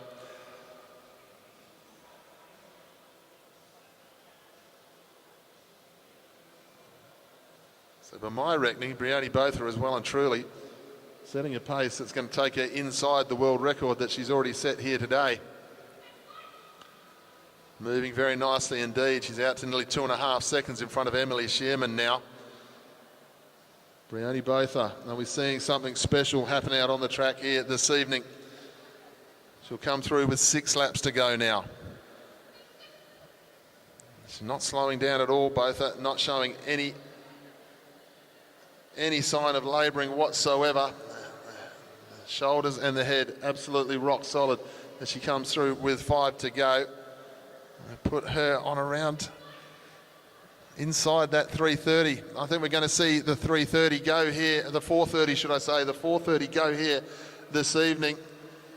As Botha comes into the home straight, 1,000 metres left to go. We have a look at the clock, we see 3:24, which means she's got to go through in about a 1:5:16 flying kilometre on this finish. I think it's well within Brisbane Botha, so let's get behind this New Zealand world record holder, ladies and gentlemen. She's got 3 laps to go. She's a chance. Can she be the first rider in history to break the 4:30 mark in the female competition? 2.5 laps to go now. Let's see what she can really do. Let's make some noise for the New Zealand rider. She's chasing her teammate through. 2 laps to go this time, 3:57. She's a big chance here if she can really finish off. Both are down the back straight with 1.5 laps to go. Trying to see if we can get underneath that world record time from this afternoon. I think she's on for it. There's 1 lap to go. She'll go through 4:14. This is a good ride here from Botha. Let's make some noise in the back straight. We may be seeing another world record go. It's going to be close. Botha coming in the bend, chasing her teammate. Brioni Botha, 27, 28, 29. She stops the clock. 4:30.752. Another world record today for Brioni Botha. Emily Shearman goes across 4:38.963. Ladies and gentlemen, put your hands together for the fastest ride in history in the 4,000 metre individual pursuit for Brioni Botha.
Ladies and gentlemen, we move on to the final of the bronze medal ride-off in the Women's Elite Sprint Championship.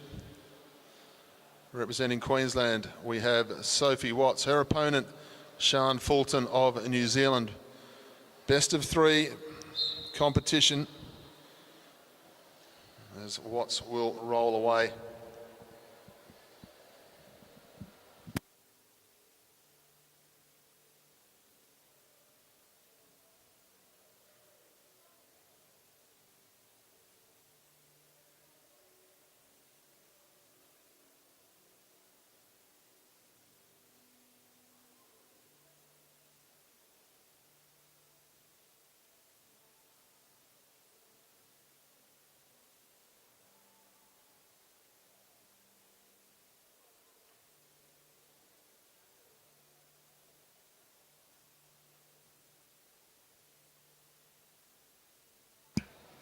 Come through with 2 laps to go. Sophie Watts just keeping a good eye on Sian Fulton here.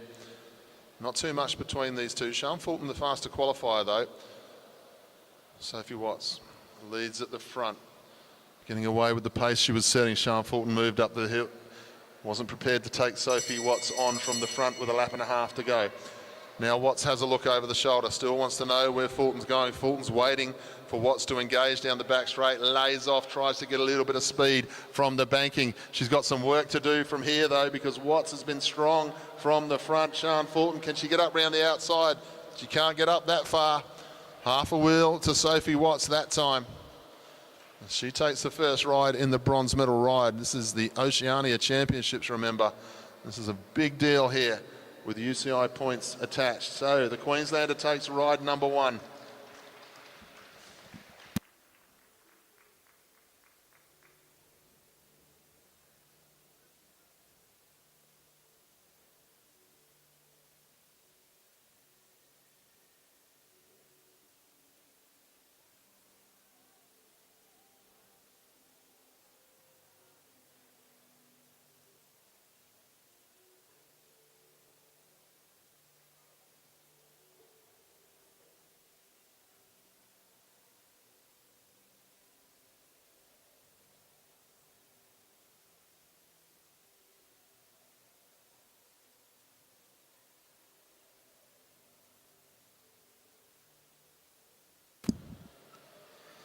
We move on to the gold medal final now, ladies and gentlemen. Please welcome to the track, representing New Zealand, dual Olympic champion, Elise Andrews. Representing Australia, the Australian sprint champion, Alessia McCaig.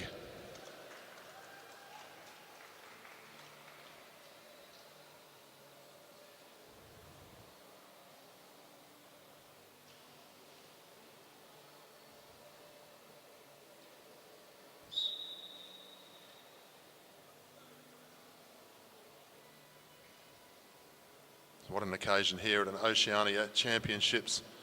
The Olympic champion, Elise Andrews, former world sprint champion, now Olympic champion as well. Commonwealth champion, she's done it all already. Now she's in a position just to continue on with her career and do it all again. And you'd be hard-pressed to bet against her the way she goes about her business.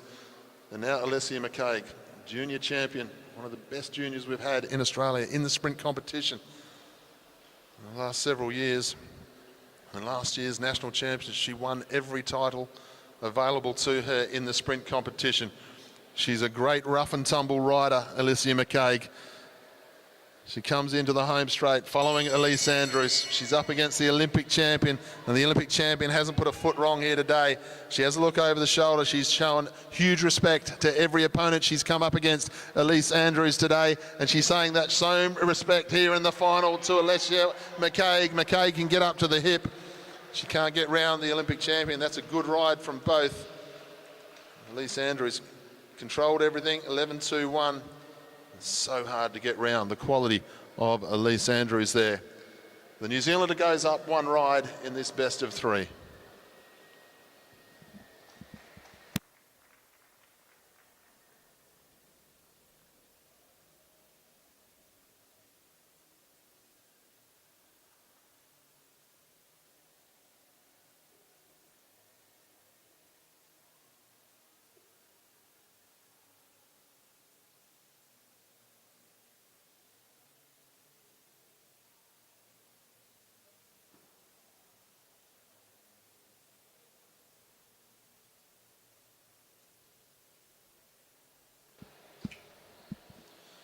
Ladies and gentlemen, we move on to event 71A. This is our elite men sprint bronze medal final.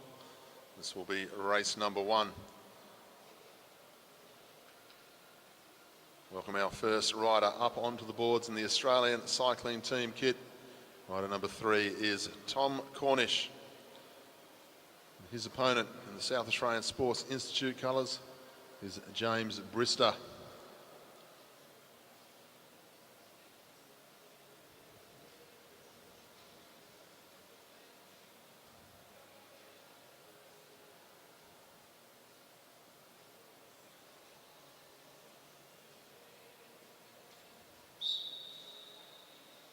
So James Brister has drawn the front spot. He'll lead away with his first half lap. Tom Cornish had to go to 3 rides in the semi-final. He took one ride off Daniel Barber. He took the second ride off Barber. He got him in front of him, was able to hold him up. Wasn't able to do the same in ride number 3. It was a good contest between the two, only a half a wheel in it. The good thing for Tom Cornish is he's a 1,000-metre time trial specialist, so backing up straight away shouldn't affect him too badly. We do know that the quick turnaround can affect some of our sprinters. Almost built like power lifters, some of our sprinters these days, especially with the training they do and the gears that they ride. Shouldn't affect Cornish too badly. James Brister, he's improved on his seeding from the qualifying run this morning to make it to the bronze medal ride-off. Cornish was quicker in qualifying, so Brister will be happy that Cornish had to ride 3 times here this evening. He's keeping a good eye on Tom Cornish. Cornish seems to be gone back to his favoured position. He loves to be able to use the slingshot effect from behind. He's got such speed over the last 150 metres. Brister having a look over the shoulder, making sure that Cornish hadn't moved yet, but they're moving down the back straight now. Cornish up to the shoulder, up to the elbow as they come to the home straight. Brister fights back, but Cornish got a little bit too much around the outside that time. Brister possibly not moving fast enough through the 200. 10.32 though. At that speed, there's not a lot you have to do wrong, and you've got to back the fact that Tom Cornish was the faster qualifier, and he goes one ride up in ride number 1.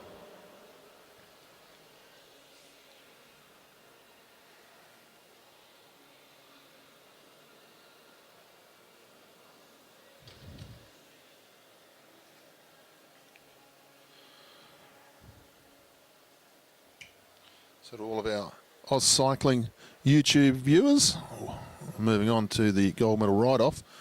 And we've got a bit of a treat coming up for the junior women's 19 scratch race. I'm going to introduce you to a young man shortly by the name of Andre Dubier.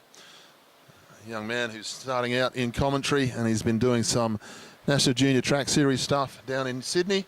He'll be taking over the reins for the junior women 19 scratch race. We're looking forward to that. Ladies and gentlemen, we move on to the elite men's sprint gold final. We welcome in the Australian team colours, number 5, our fastest qualifier here this morning, Lee Hoffman.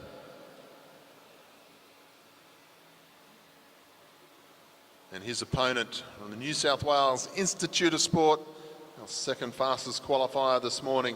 He's ridden brilliantly to get through to this gold medal final tonight. Please welcome rider number 1, Daniel Barber.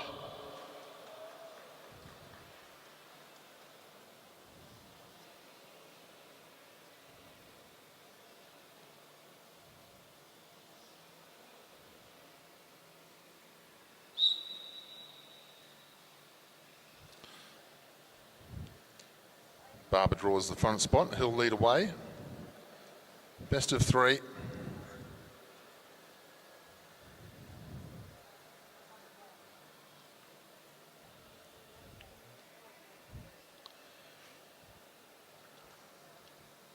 Very similar style of racing for these two.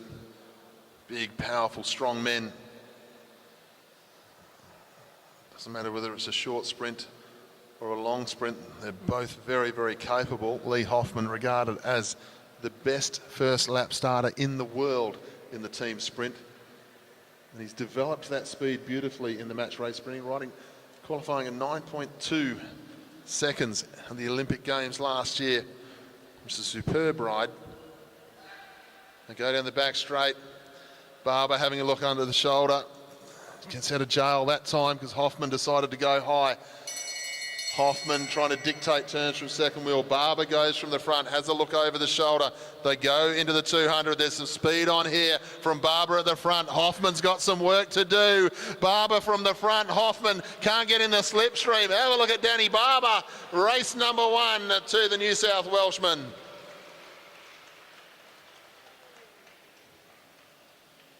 Great ride there for race number 1. They've got to do it all again. 10.14 seconds from the front there for Dan Barber.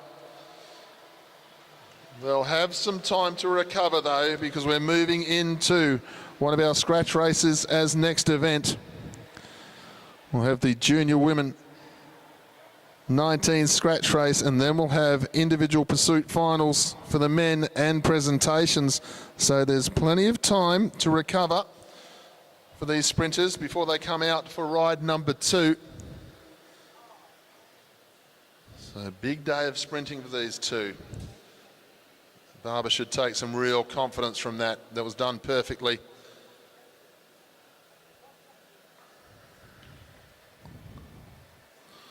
Just waiting for our junior women 19s to get themselves ready and up onto the track. We'll leave our men's sprinters to leave the velodrome. We're going to have a change of pace up here in the commentary box, ladies and gentlemen. And to our YouTube viewers who have been watching, we've had in the region of nearly 8,000 people watching on YouTube in the past 2 days. We've got a new commentator for the Junior Women 19 event. I'm going to welcome Andre Dubier from New South Wales, one of our young men, just starting out in the commentary game, been doing some junior track series commentary over the last couple of years. And he's going to take over for the Junior Women 19 scratch race. And I'm going to have a break. And Andre Dubier, a young man from New South Wales, a very good cyclist in his own right, he's going to help you out with the information of our next race. Welcome, mate.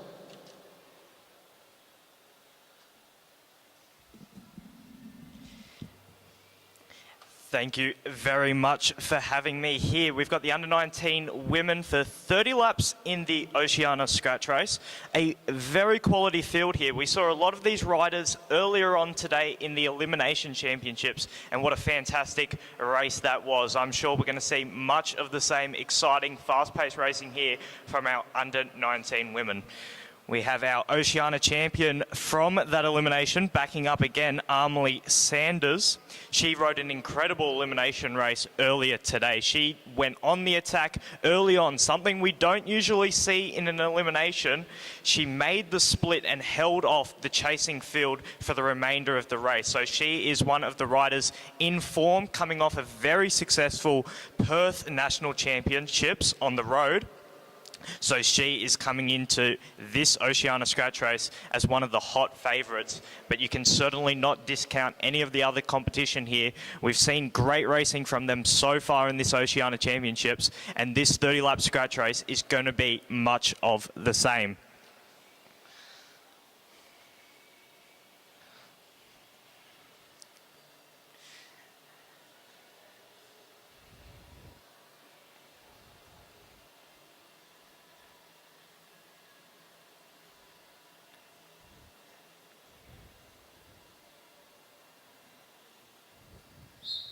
As the riders get the whistle, they are underway. Looking at our start list for today, we've got, from the fence, we've got Hannah Payne, Anna Sanders, Madeline Washerback, Anna Dubier, Nina Worrell, Sophie Maxwell, and Ella Liang. In the sprinters lane, we've got Ava Schmidtke, Megan Moore, Caitlin Rose, Neve Parslaw, Shayla Sayers, and Eden Sealy Cunnington. So that is your field for your under-19 women as they come around now to begin the race. It's rider number 173 on the front. That is the rider of Ava Schmidtke.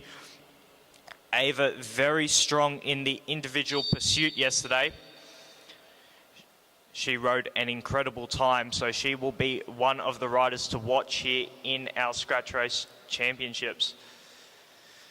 The great thing about the Scratch Race is I always say it is one of the most evenly balanced races you can have on the track. You can have a sprinter win it. You can have an endurance rider win it. So it's very much all up to play for over these 30 laps.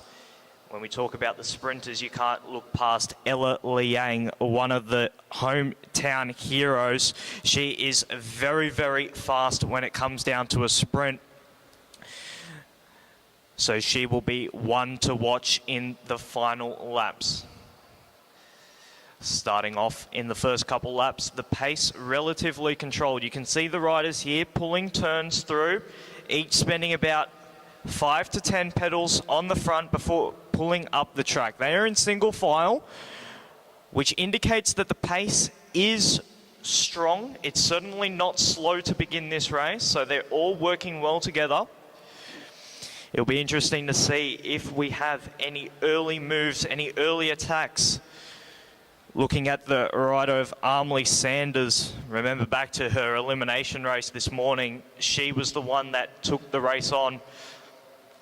Will we see much of the same from her in this Scratch Race?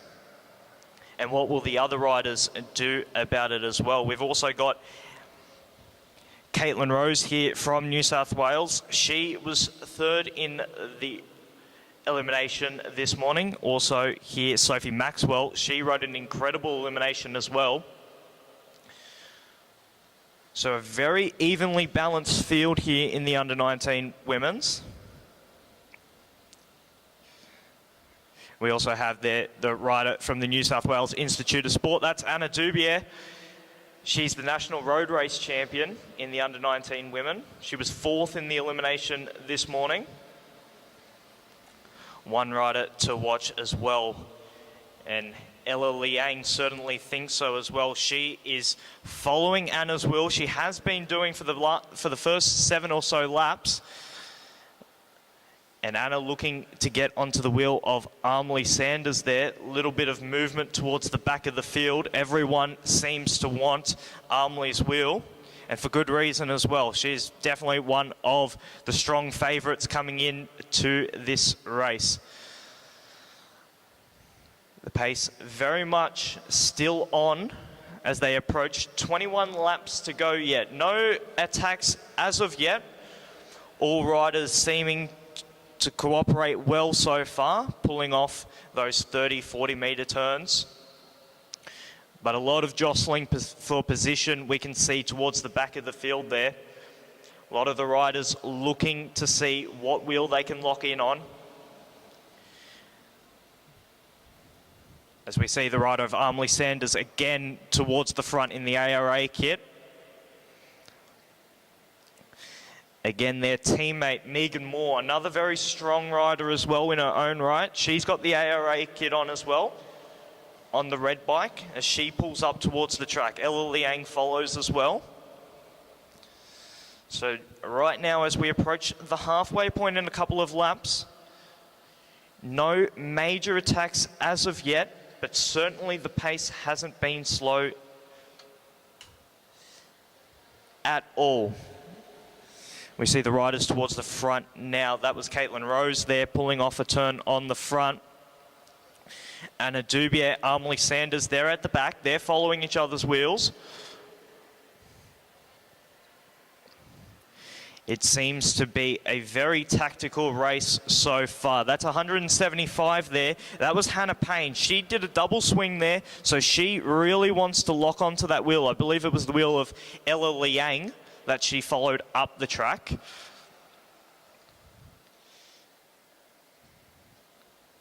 As we approach 16 laps to go. So that's 4 kilometres of the velodrome left. As of yet, no big attacks. Could we possibly see one launched in the finale here of our under-19 women's? The pace has been consistent throughout.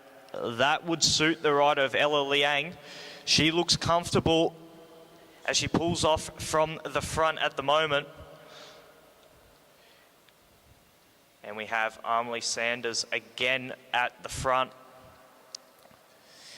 We have another Queensland rider now coming towards the front. She increases the pace slightly. She pulls about a half lap turn. That's the rider of 152. That is the rider of Eden Sealy Cunnington in the Queensland colours there. But we see there in the halfway field, there's 3 riders looking for that wheel of Sanders.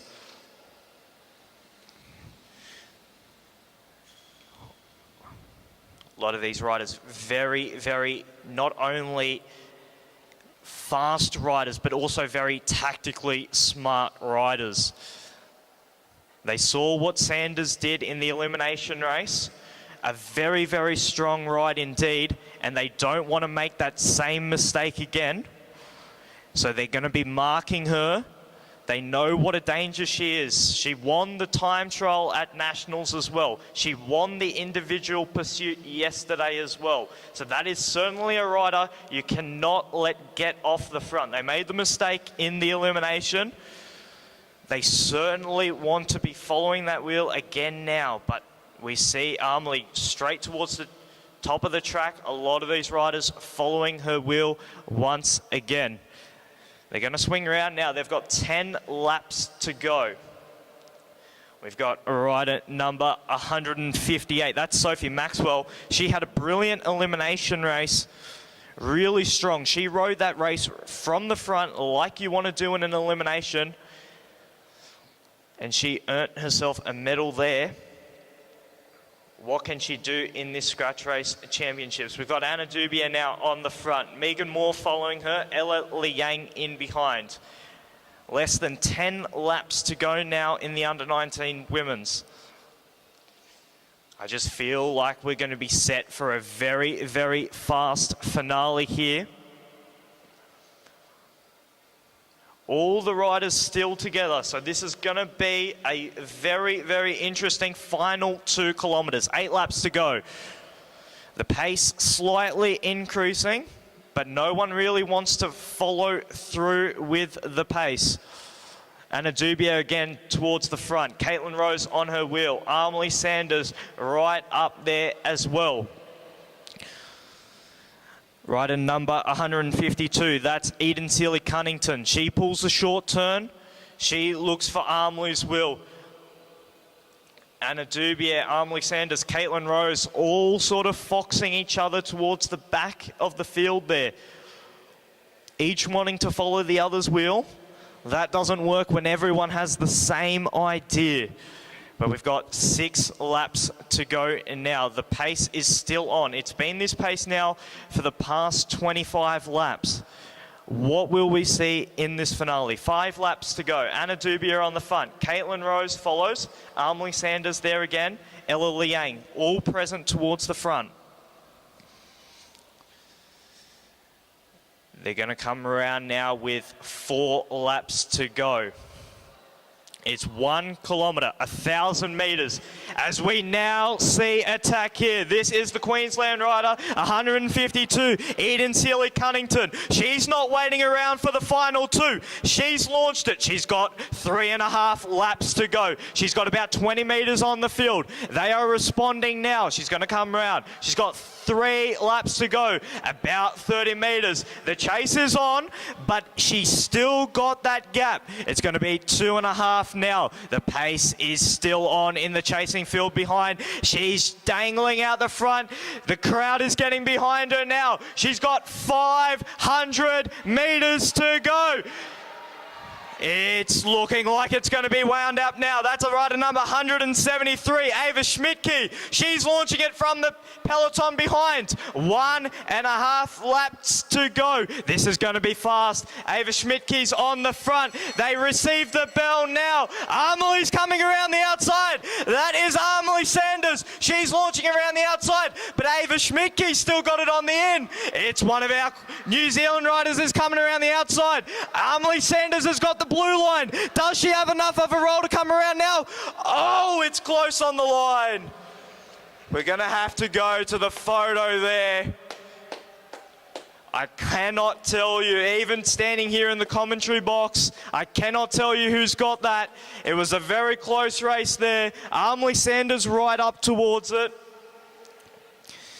She had the pace coming into the front straight. Armley Sanders there. She takes out the gold medal. Shayla Sayers from New Zealand, and then Ava Schmidtke is your bronze medalist, ladies and gentlemen. What a ride there from Armley. She had the runoff on the blue line. It was so close though. Shayla with a very well-earned second place, and Ava Schmidtke, she was the one that took it on with 1 lap to go. She holds on to a very well-earned bronze medal. What a race there, ladies and gentlemen, from your under-19 women Oceania champions.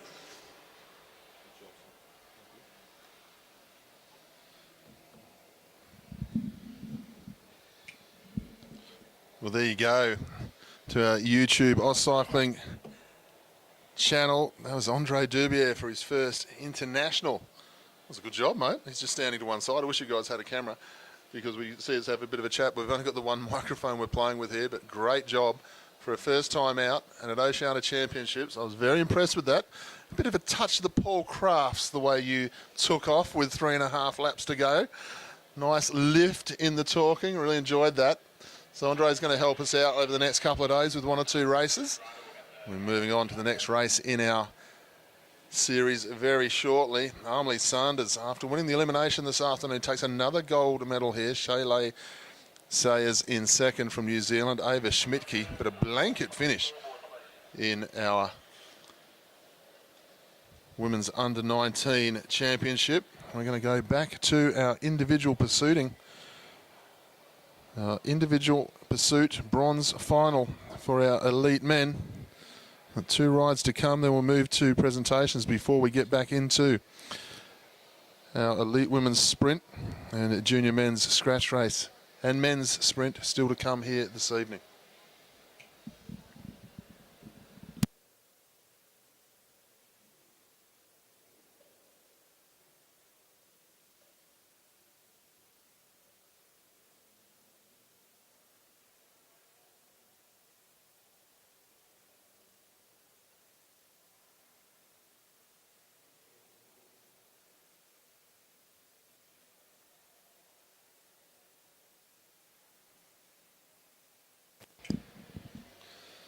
Ladies and gentlemen, we move on to the bronze medal ride. We welcome the back straight representing Australia.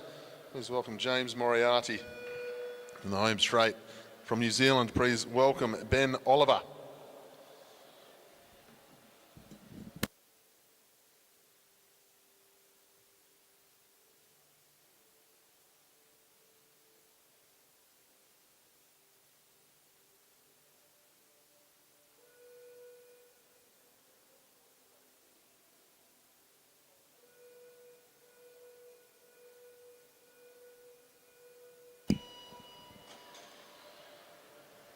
So Ben Oliver in the home straight, rode 4:11 this morning. James Moriarty just outside that time of Ben Oliver. He was really rapid in that first 6 to 7 laps this morning, Ben Oliver. We had a load of riders in the 20s, 23, 24, 25, 26, 27 seconds. Huge amount of the field this morning in qualifying from our men's field. And Ben Oliver was so rapid in the first 6 laps. He stayed at the top of the leaderboard for most of the day, ended up with the 3rd fastest qualifying ride. And see if he can go faster than his 4:11 here this evening. Certainly deserves to, the way he rode, took on all comers. And the only ones who could get ahead of him were his teammates towards the end. They'll be coming out shortly for the final in the gold medal ride-off. Seen some great racing here this evening. We've still got more rides to come in the elite women's sprint and the elite men's sprint. Junior men's 19s, scratch race as well. So much to look forward to. Big day of racing coming up over the next couple of days. This is the Oceania Championships. So we're going to see the Omnium, the Madisons, the points races. We have plenty of racing over this next 3 days. This is just Wednesday. We've got Thursday, Friday, Saturday to go. So if you're joining us on the Oz Cycling YouTube channel and you're in Queensland, Brisbane to be specific, please make your way down to AMV one night this week. Under lights, crowds getting bigger each night. Good atmosphere here at AMV, especially when the Omnium racing, points races and the Madison. Certainly one of the best events you'll ever see on track racing.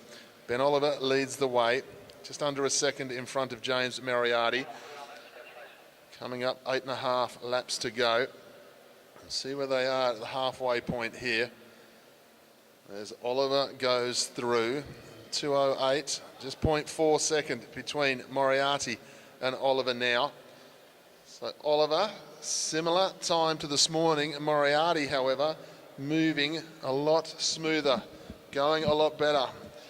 He rode the Melbourne to Warrnambool at the weekend. It was a big day out for a lot of these roadies. He turned up a little bit short in the knees. He couldn't work out why. And of course the team manager said maybe it's got something to do with the 200 plus kilometre road race on Sunday. But here he is, no team's individual pursuit training. And he now goes to the lead in the bronze medal ride here. James Moriarty, the Queenslander on the Factor bike in the Australian colours, is starting to move very nicely indeed down the back straight. He leads the New Zealander now, out to 0.86 of a second between the two of them. Moriarty moving nicely. He'll go to the back straight this time and he'll receive 1,000 metres to go.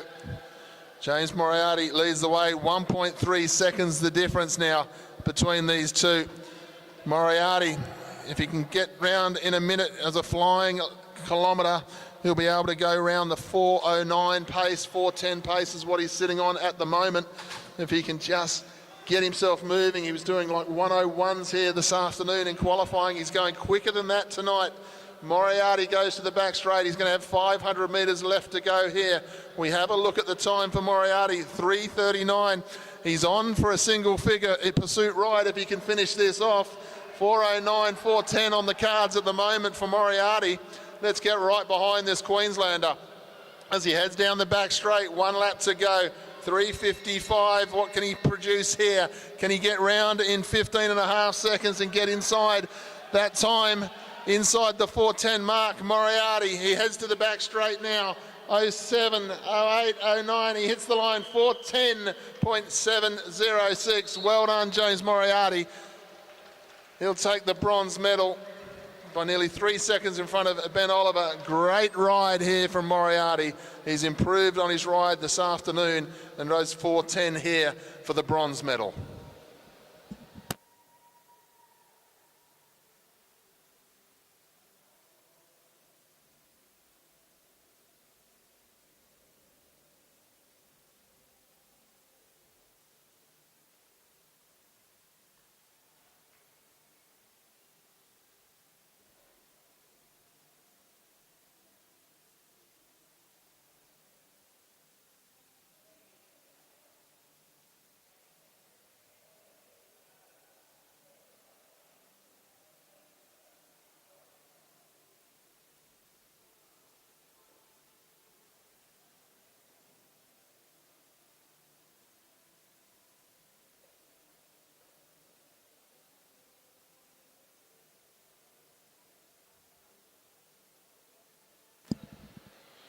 we could please have our individual pursuit medalists from the elite women and our junior women 19 medalists, please make your way to the presentation area.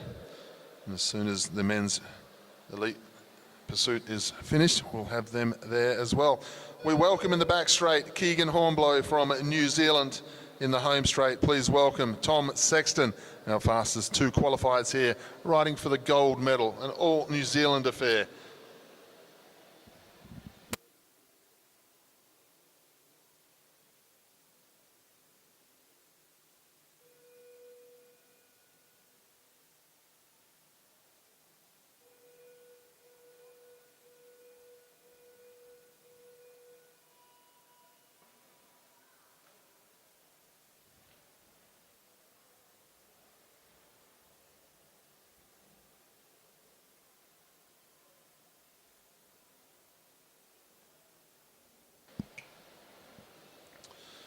Tom Sexton, the fastest qualifier here today in single figures. It's just that little bit too quick for everybody else. It's going to try and take the Oceania Championship here. We've seen some great rides at the Oceania Championships over the last few years. Aaron Gate, Connor Lay stand out. Of course, Aaron Gate, World Omnium Champion, ran second in the Cadell Evans Road Race just the other day. And Connor Lay, of course, has moved on to be world record holder in the team's pursuit with the Australian team at the Paris Olympics. Tonight, it's between Sexton and Hornblow.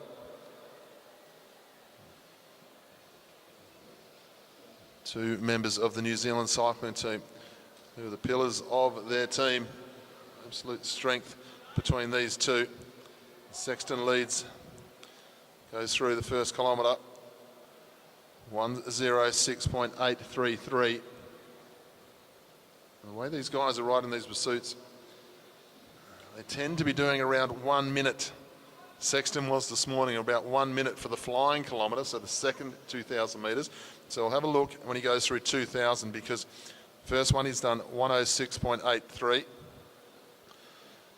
If he sticks to form of how he went this afternoon, we're going to see him close to around 2:07, 2:07 and a half possibly, if he sticks around that 1 minute, 1,000 metre for his second kilometre. He's well and truly got the edge over the top of his teammate, Keegan Hornblow. He won't worry too much. He's had a jersey already this week. But Sexton, he'll come round this time into the home straight and see 8 laps to go. So we will see how he's going time-wise. 2:07.104. So he is going the 1 minute per kilometre very nicely here.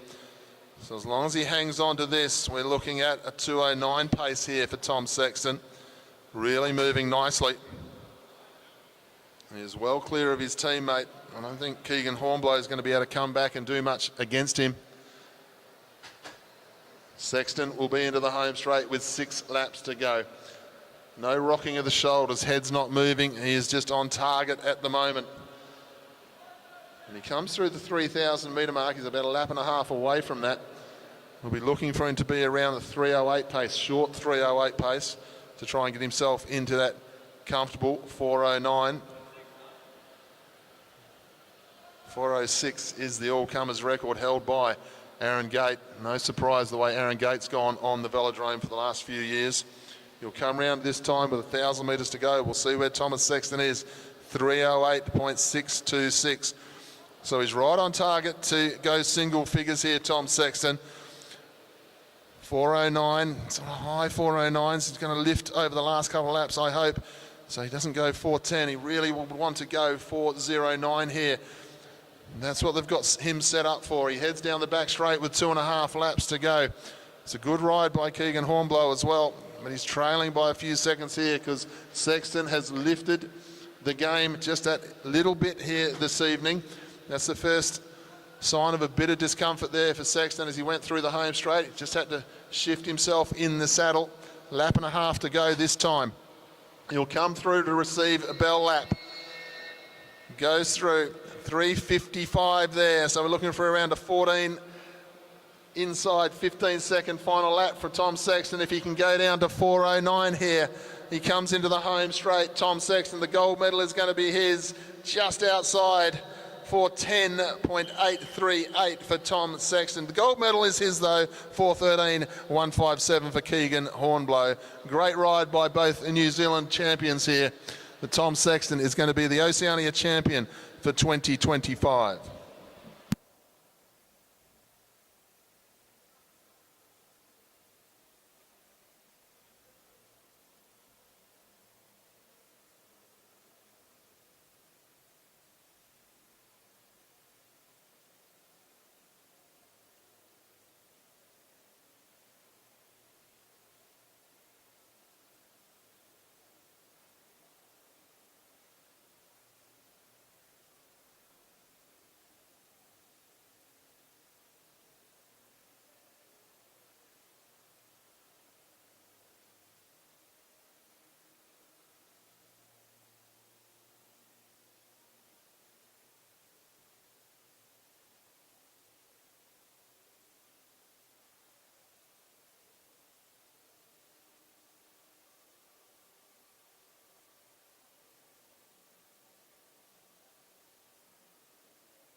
Yep, so this is the best seat in the house. You hear everything.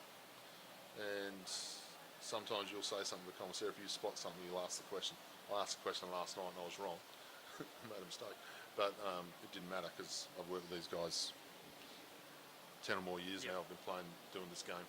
And I know Greg Griffith. And I would never have said anything once upon a time. At world level, I'd never say a word. But because it's laid back, Oceania, AMV, I'm quite happy. I'm sharing a house with most of these guys while I'm here. I'm quite happy to say, hey, Griffo, I picked up the same number twice on one of the riders last night. He had 14 on one side, he had 11 on the other. Right. But from their side, no, he's 14. I said, no, but on my side, he's 11. He's 11. Because they just had made the mistake. And but, then say in an elimination.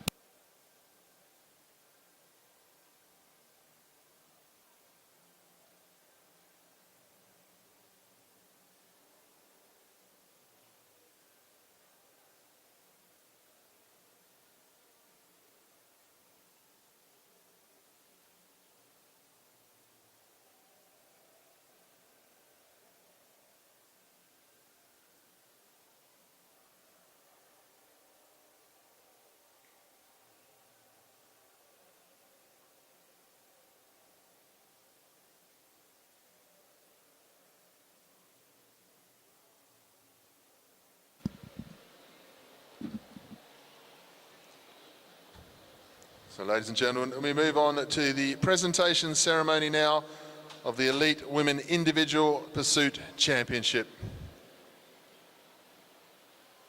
To present the medals will be Ashley and Kudinoff.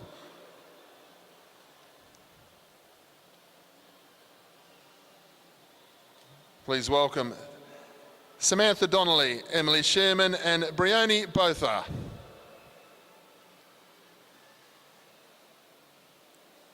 In third place, winner of the bronze medal, Samantha Donnelly, New Zealand.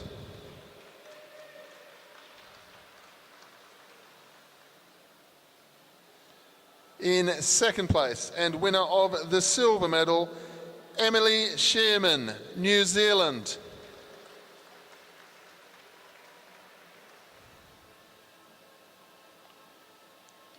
In first place, winner of the gold medal and Oceania champion, Brioni Botha.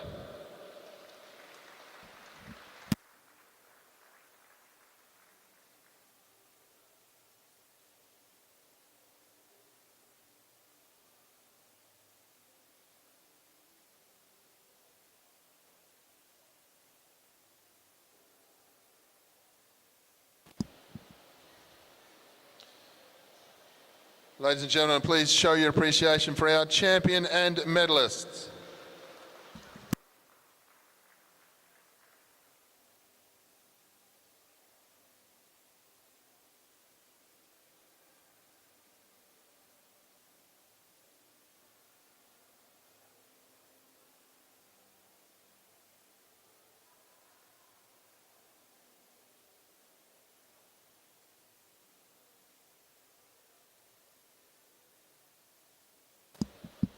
Ladies and gentlemen, we now move forward to the Junior Women 19 scratch race presentations. Once again, please welcome former world champion and Olympian Ash-Ann Kudanov to do the presentations.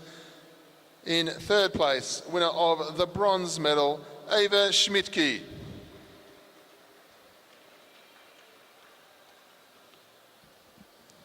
In second place, and winner of the silver medal, Shayla Sayers.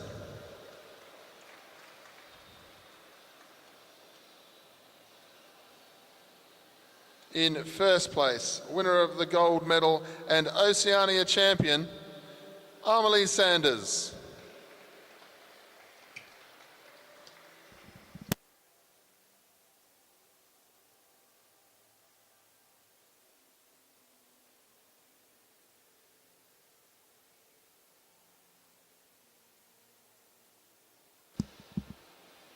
Ladies and gentlemen, once again, please show your appreciation for our champion and medalists.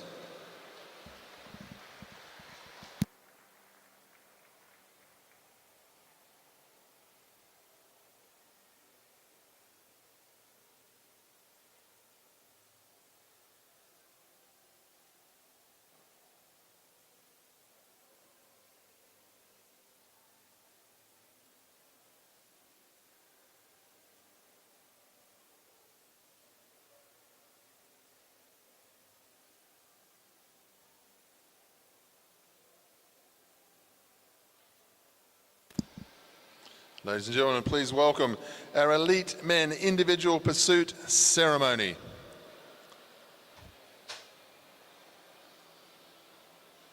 In third place, winner of the bronze medal representing Australia, James Moriarty. In second place, winner of the silver medal representing New Zealand, Keegan Hornblow.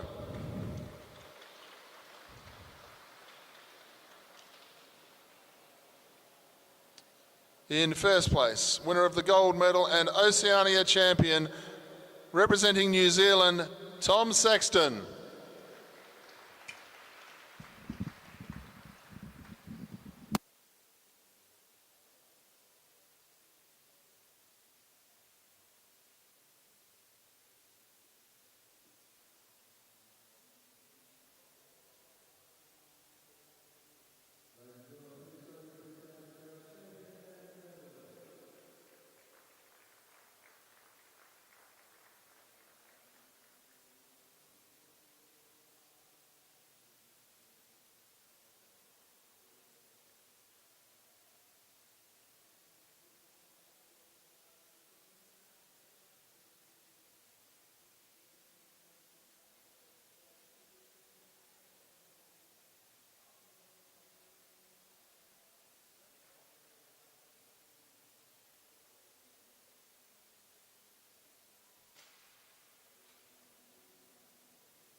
Ladies and gentlemen, we go back now to our elite women's sprint final for the bronze medal.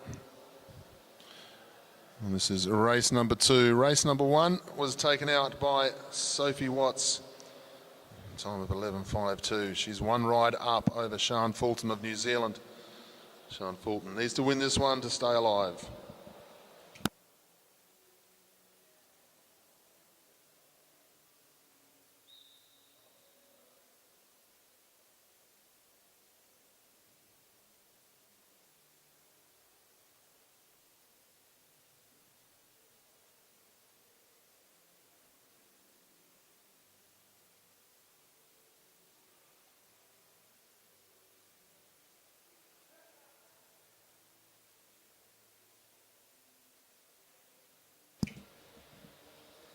Sian Fulton keeping a good eye on Sophie Watts this time as they head into the home straight.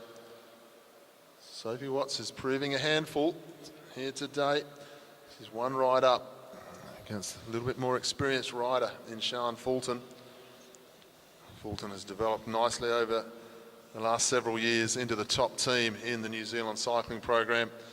One of the leading sprinters from that country now, well and truly. Sian Fulton leads through this time, out of the saddle. One lap to go, has a look over the shoulder. Watts has got some work to do, not quite in the slipstream. Now out of the saddle, Fulton. How can Watts get round? Has she got the strength? Has she got the power? Because once Fulton starts moving, she's very quick indeed. They go to the line, Sian Fulton, too strong from the front, gave her a little bit too much room that time. Sophie Watts, we go one apiece. So we've got a great sprint competition happening here this evening. One ride each. We'll see them again.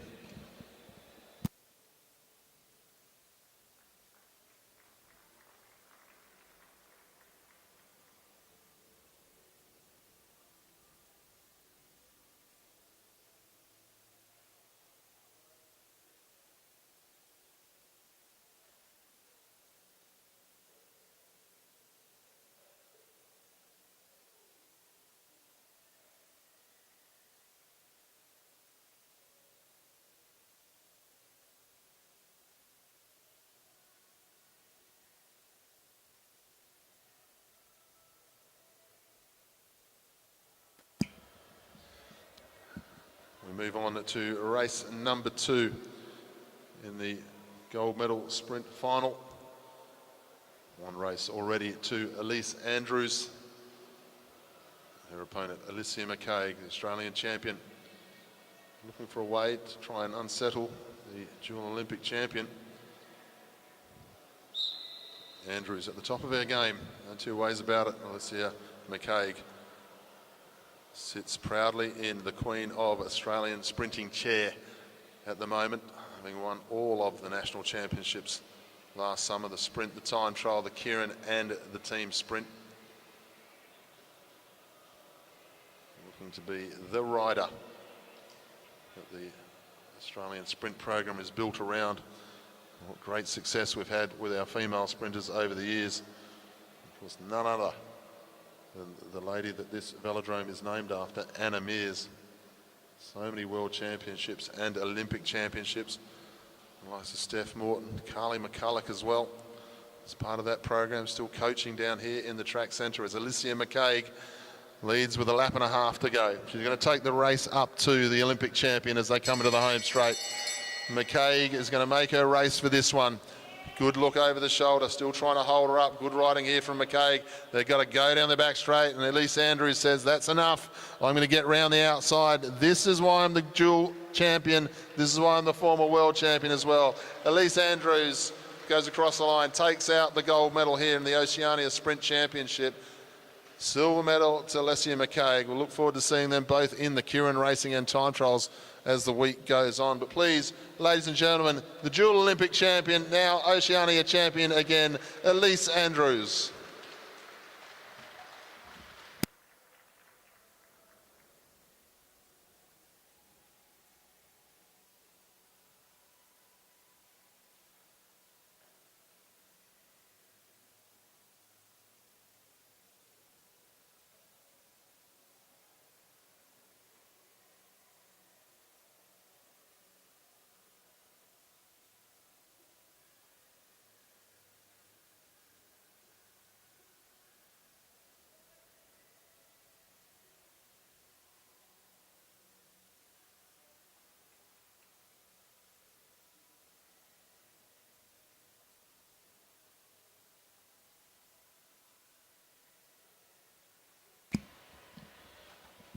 We move on to the elite men's sprint bronze final. We bring back in the Australian colours Tom Cornish and his opponent James Brister. Tom Cornish won ride number 1, 10.32. So Cornish one ride up. Brister's got to do something here. He's capable of it.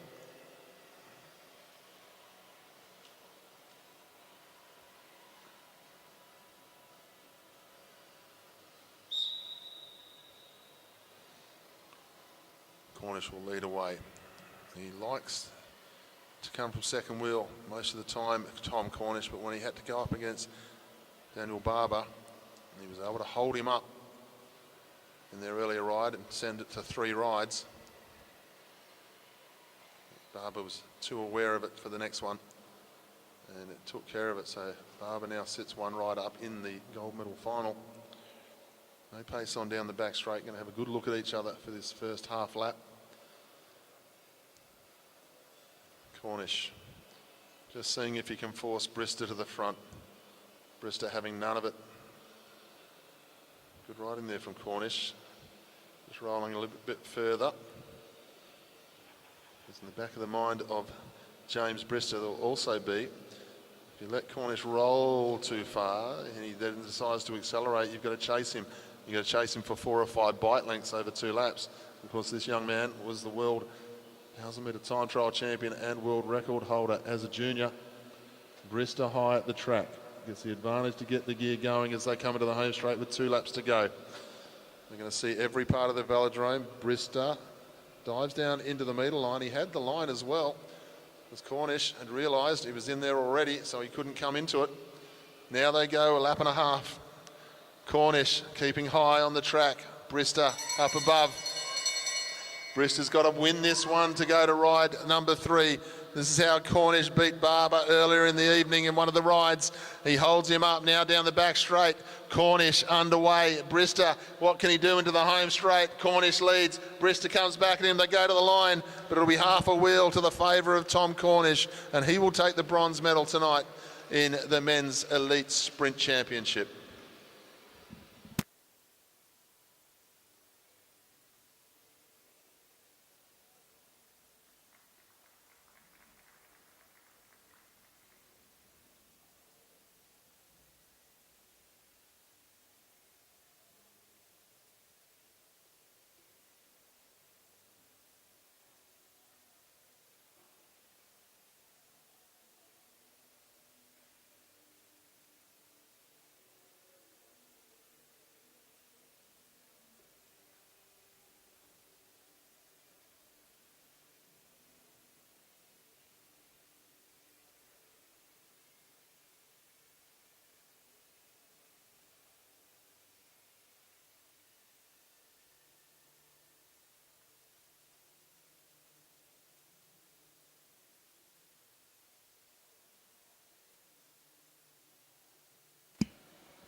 Ladies and gentlemen, we move on to the gold medal final. Welcome back onto the track. In the Australian colours, Lee Hoffman. And his opponent coming up onto the boards now in the blue. This is Daniel Barber. Daniel Barber took race number 1. So a great contest between these two. Something to look forward to over the next few laps.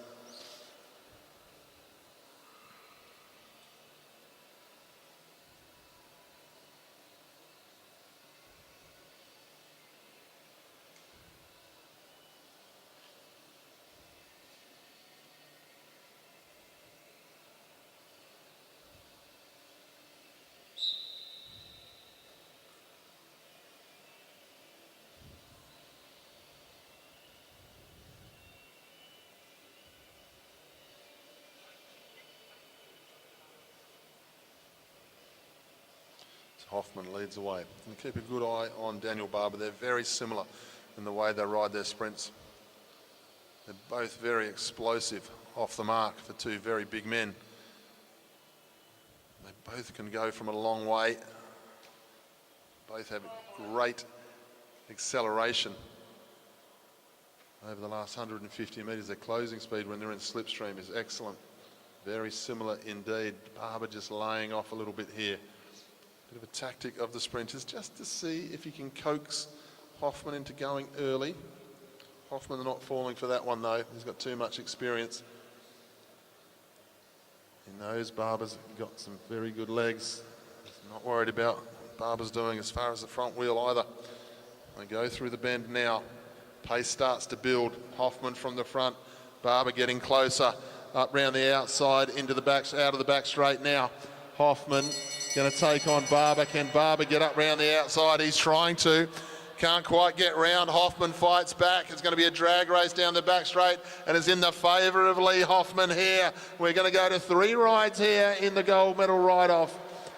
Great piece of riding there from Lee Hoffman. Held off Danny Barber. He couldn't get up round the outside. So we'll see those riders again before the end of the evening.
So all our YouTube listeners, we're going to move on to the Junior 19 scratch race final. And I'm going to welcome back Andre Dubier to the microphone for the call of the Junior 19 scratch race. Ladies and gentlemen, as you can see, our junior men's 19 scratch race final just coming out onto the track, 7.5 kilometres. And they'll be racing. And then after that, of course, we will be having 2 more sprint rides. Elite women's bronze medal ride-off between Sian Fulton and Sophie Watts. And the gold medal ride between Lee Hoffman and Dan Barber. So still more sprinting to come. I am going to welcome back Andre Dubier to do the commentary for the Junior Men 19 scratch race. Enjoy.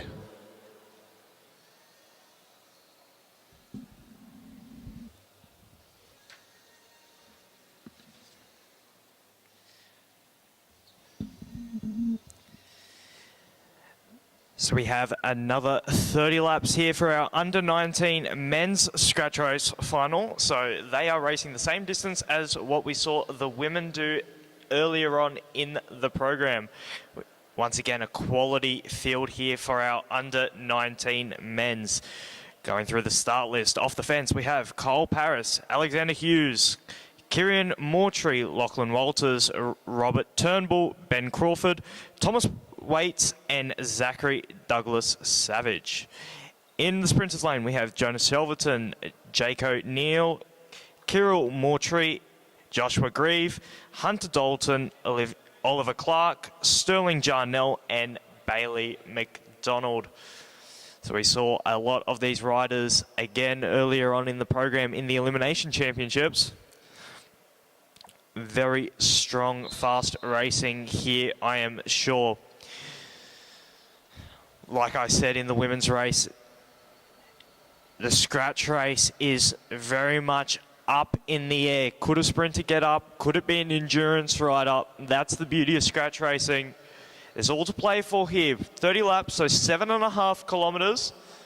Our under-19 men's will be doing that in sub 10 minutes. So it's going to be fast. You don't want to look away because the action is going to be on here.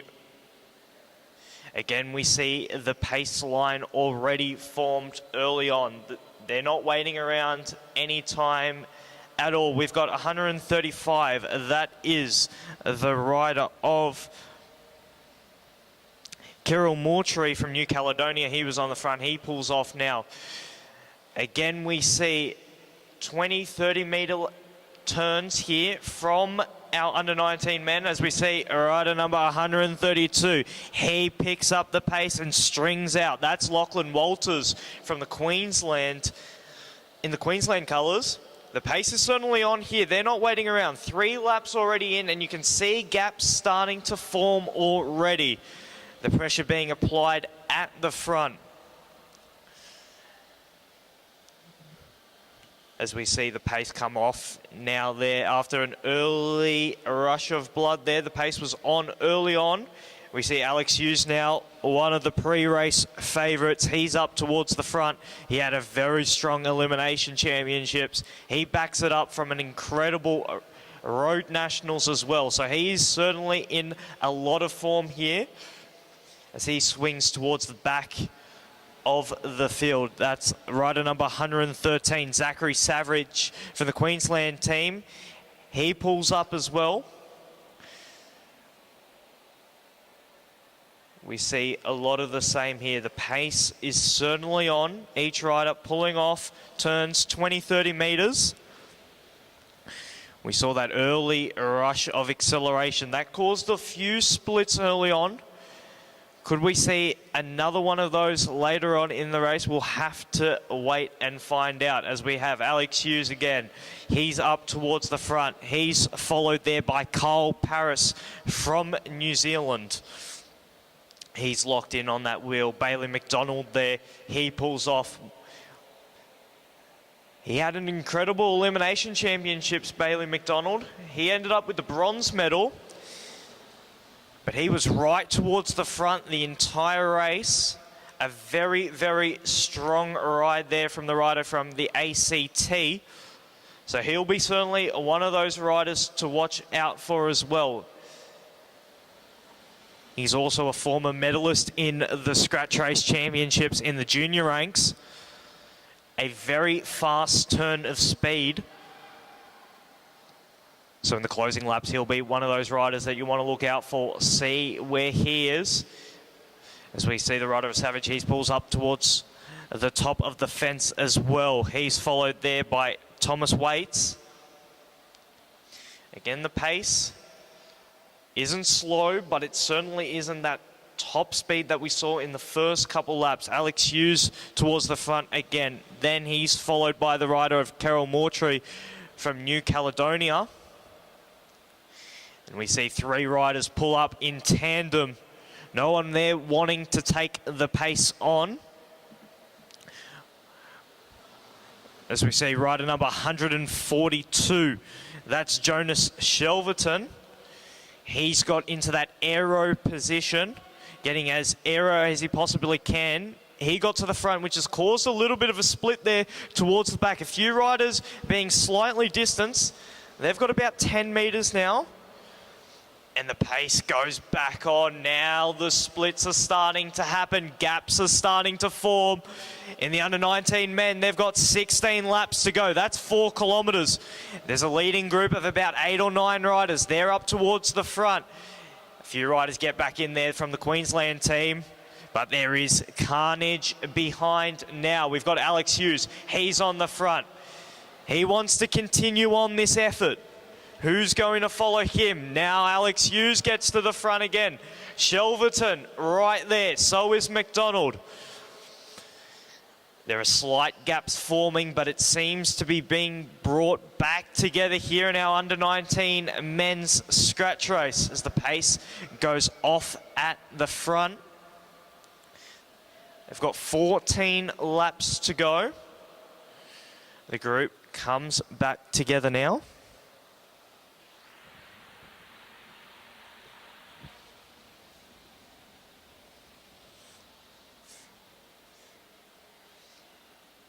We've got our Queensland rider swinging up the track. And the pace is certainly come back down now. We see the group come back together.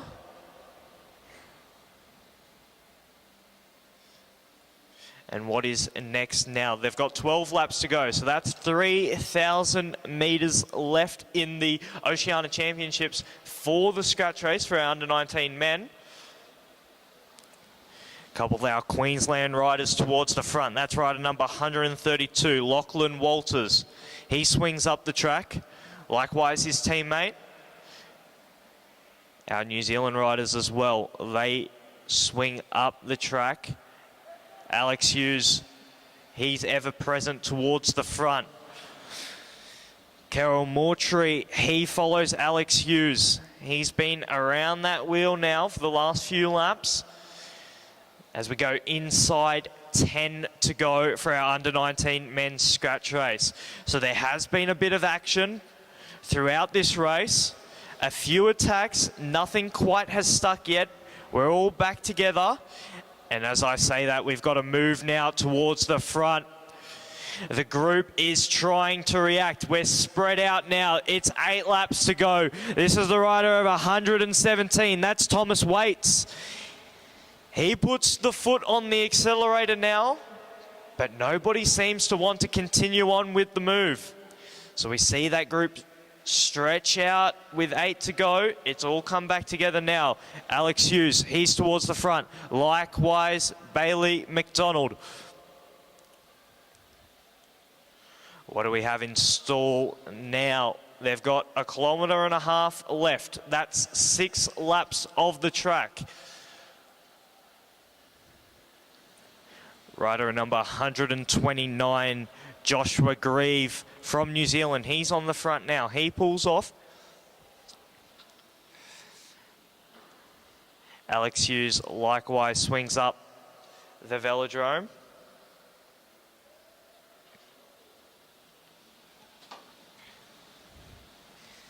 Ever present at the front, Carol Mortree from New Caledonia.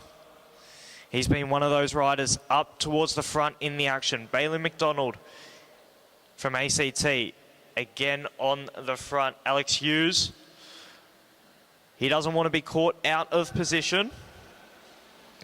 As they come around now, they've got 4 laps to go. So that is 1,000 metres left in the Oceania Championships as we see a move now from the back. This is a strong move here. One of our New Zealand riders, rider number 122, that's Ben Crawford.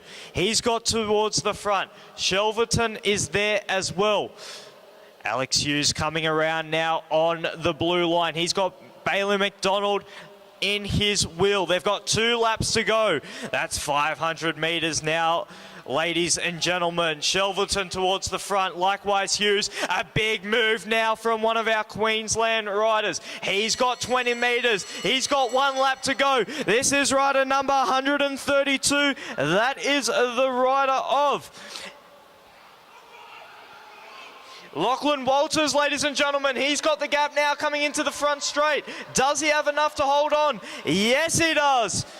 Behind him, Jonas Shelverton, I believe. Alex Hughes was right up towards the front. What a move, though, from the rider of Lachlan Walters. 1.5 laps to go. He made the divisive move there. Got ahead of the competitors. He had 20 metres and they weren't able to pull him back. And there's your podium, ladies and gentlemen. Lachlan Walters, Jonas Shelverton and Alex Hughes, Bailey McDonald and Robert Turnbull. They round out your top 5 for your junior men's 19 scratch race.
Ladies and gentlemen, we move on to the deciding ride in our women's elite sprint competition for the bronze medal.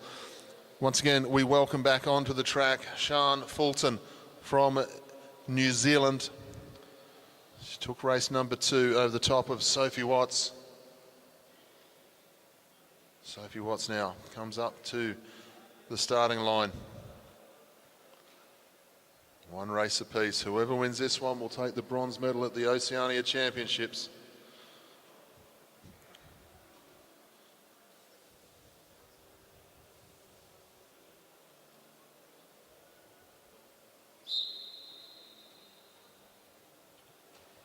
Fulton leads away.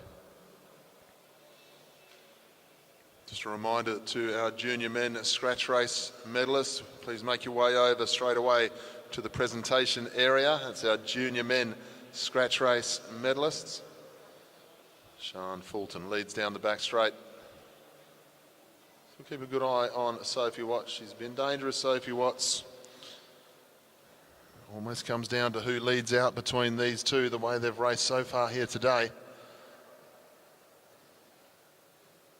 Sian Fulton leads through. Sophie Watts, 2 laps to go.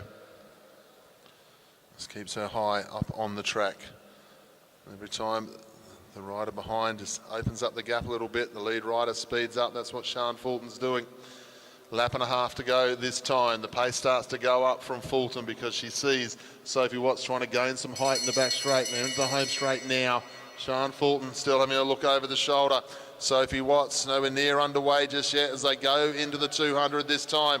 Fulton out of the saddle. Watts has got to come at her here through the bend, but Fulton was very strong from this position before. Can she hang on this time? This time she'll hang on again. Sian Fulton will take the bronze medal in the elite women's sprint. 2 races to 1 over the top of Sophie Watts.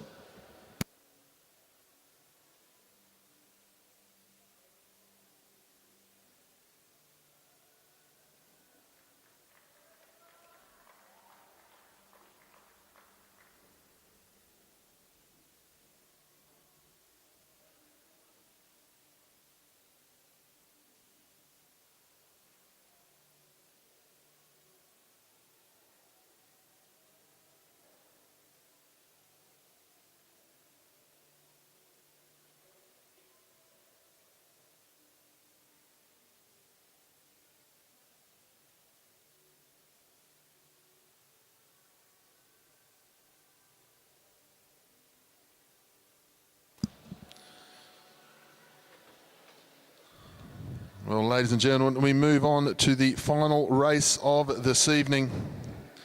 This is the deciding ride in the gold medal race of the elite men's sprint. Please welcome back onto the track in the blue jersey, New South Wales Institute of Sport rider, Daniel Barber. In the Australian jersey, Lee Hoffman.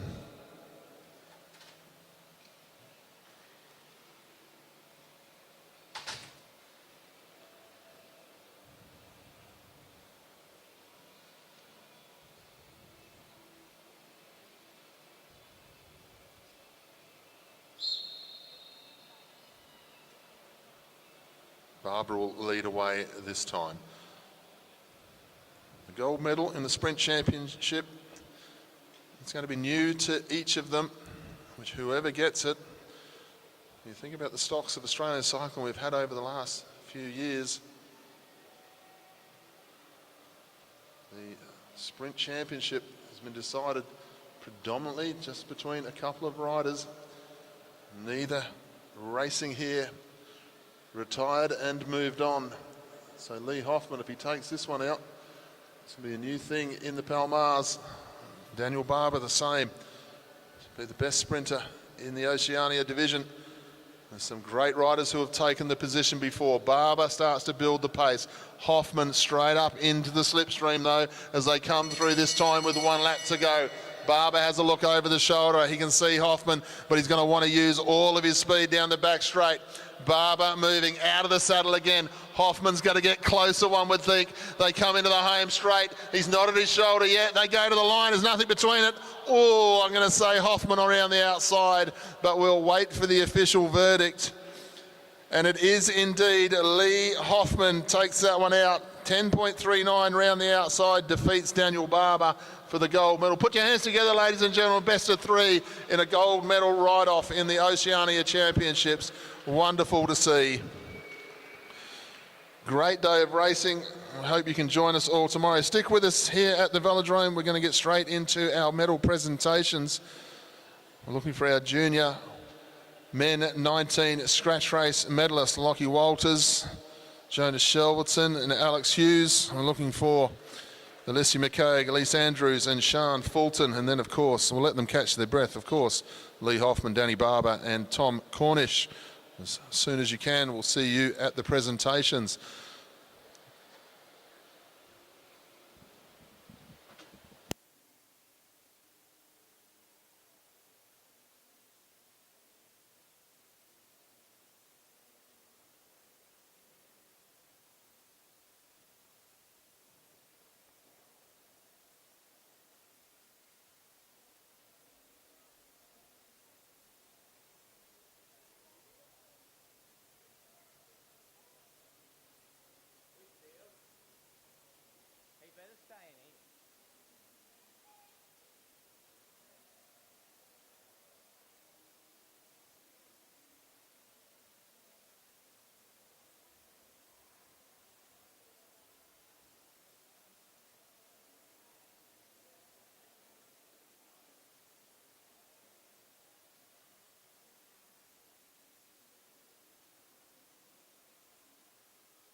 So, ladies and gentlemen, we move on to the first of our presentations. The Junior Men 19 Scratch Race Trophy Ceremony. To present the trophies and jersey, please welcome former world champion and Olympian Carly McCulloch. In third place, winner of the bronze medal, Alexander Hughes. In second place, winner of the silver medal, Jonas Shelverton. In first place, winner of the gold medal and Oceania champion, Lachlan Walters.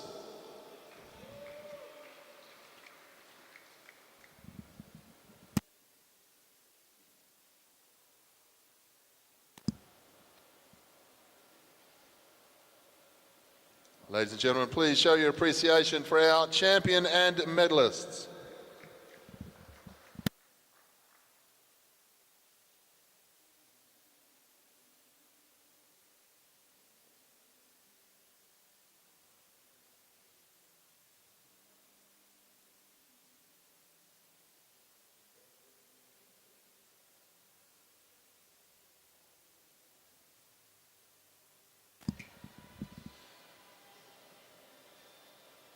Ladies and gentlemen, we move on to the medal presentations of the Elite Women's Sprint Championship.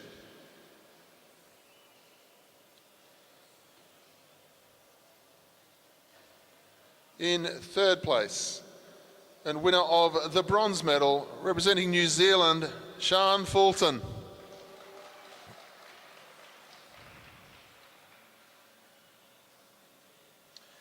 In second place, and winner of the silver medal, representing Australia, Alessia McCaig.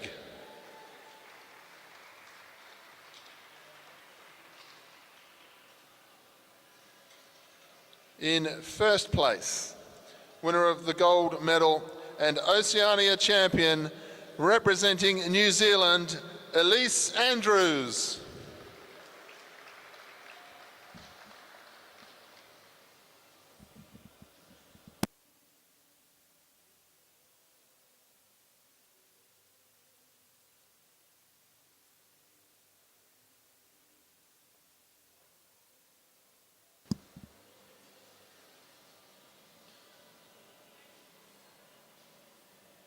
Ladies and gentlemen, please show your appreciation for our champion and medalists.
Ladies and gentlemen, please welcome the medal presentation of the Elite Men Sprint Competition.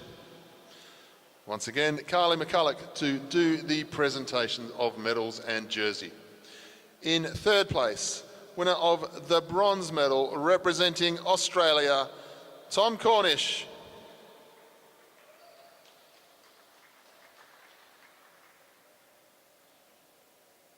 In second place, winner of the silver medal, representing the New South Wales Institute of Sport, Daniel Barber.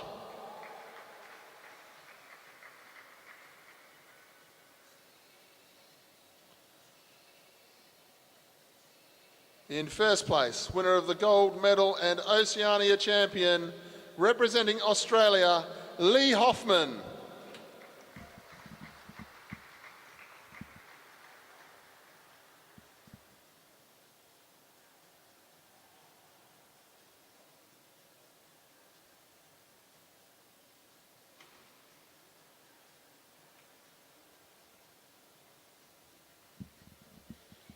Ladies and gentlemen, please once again show your appreciation for our champion and medalists.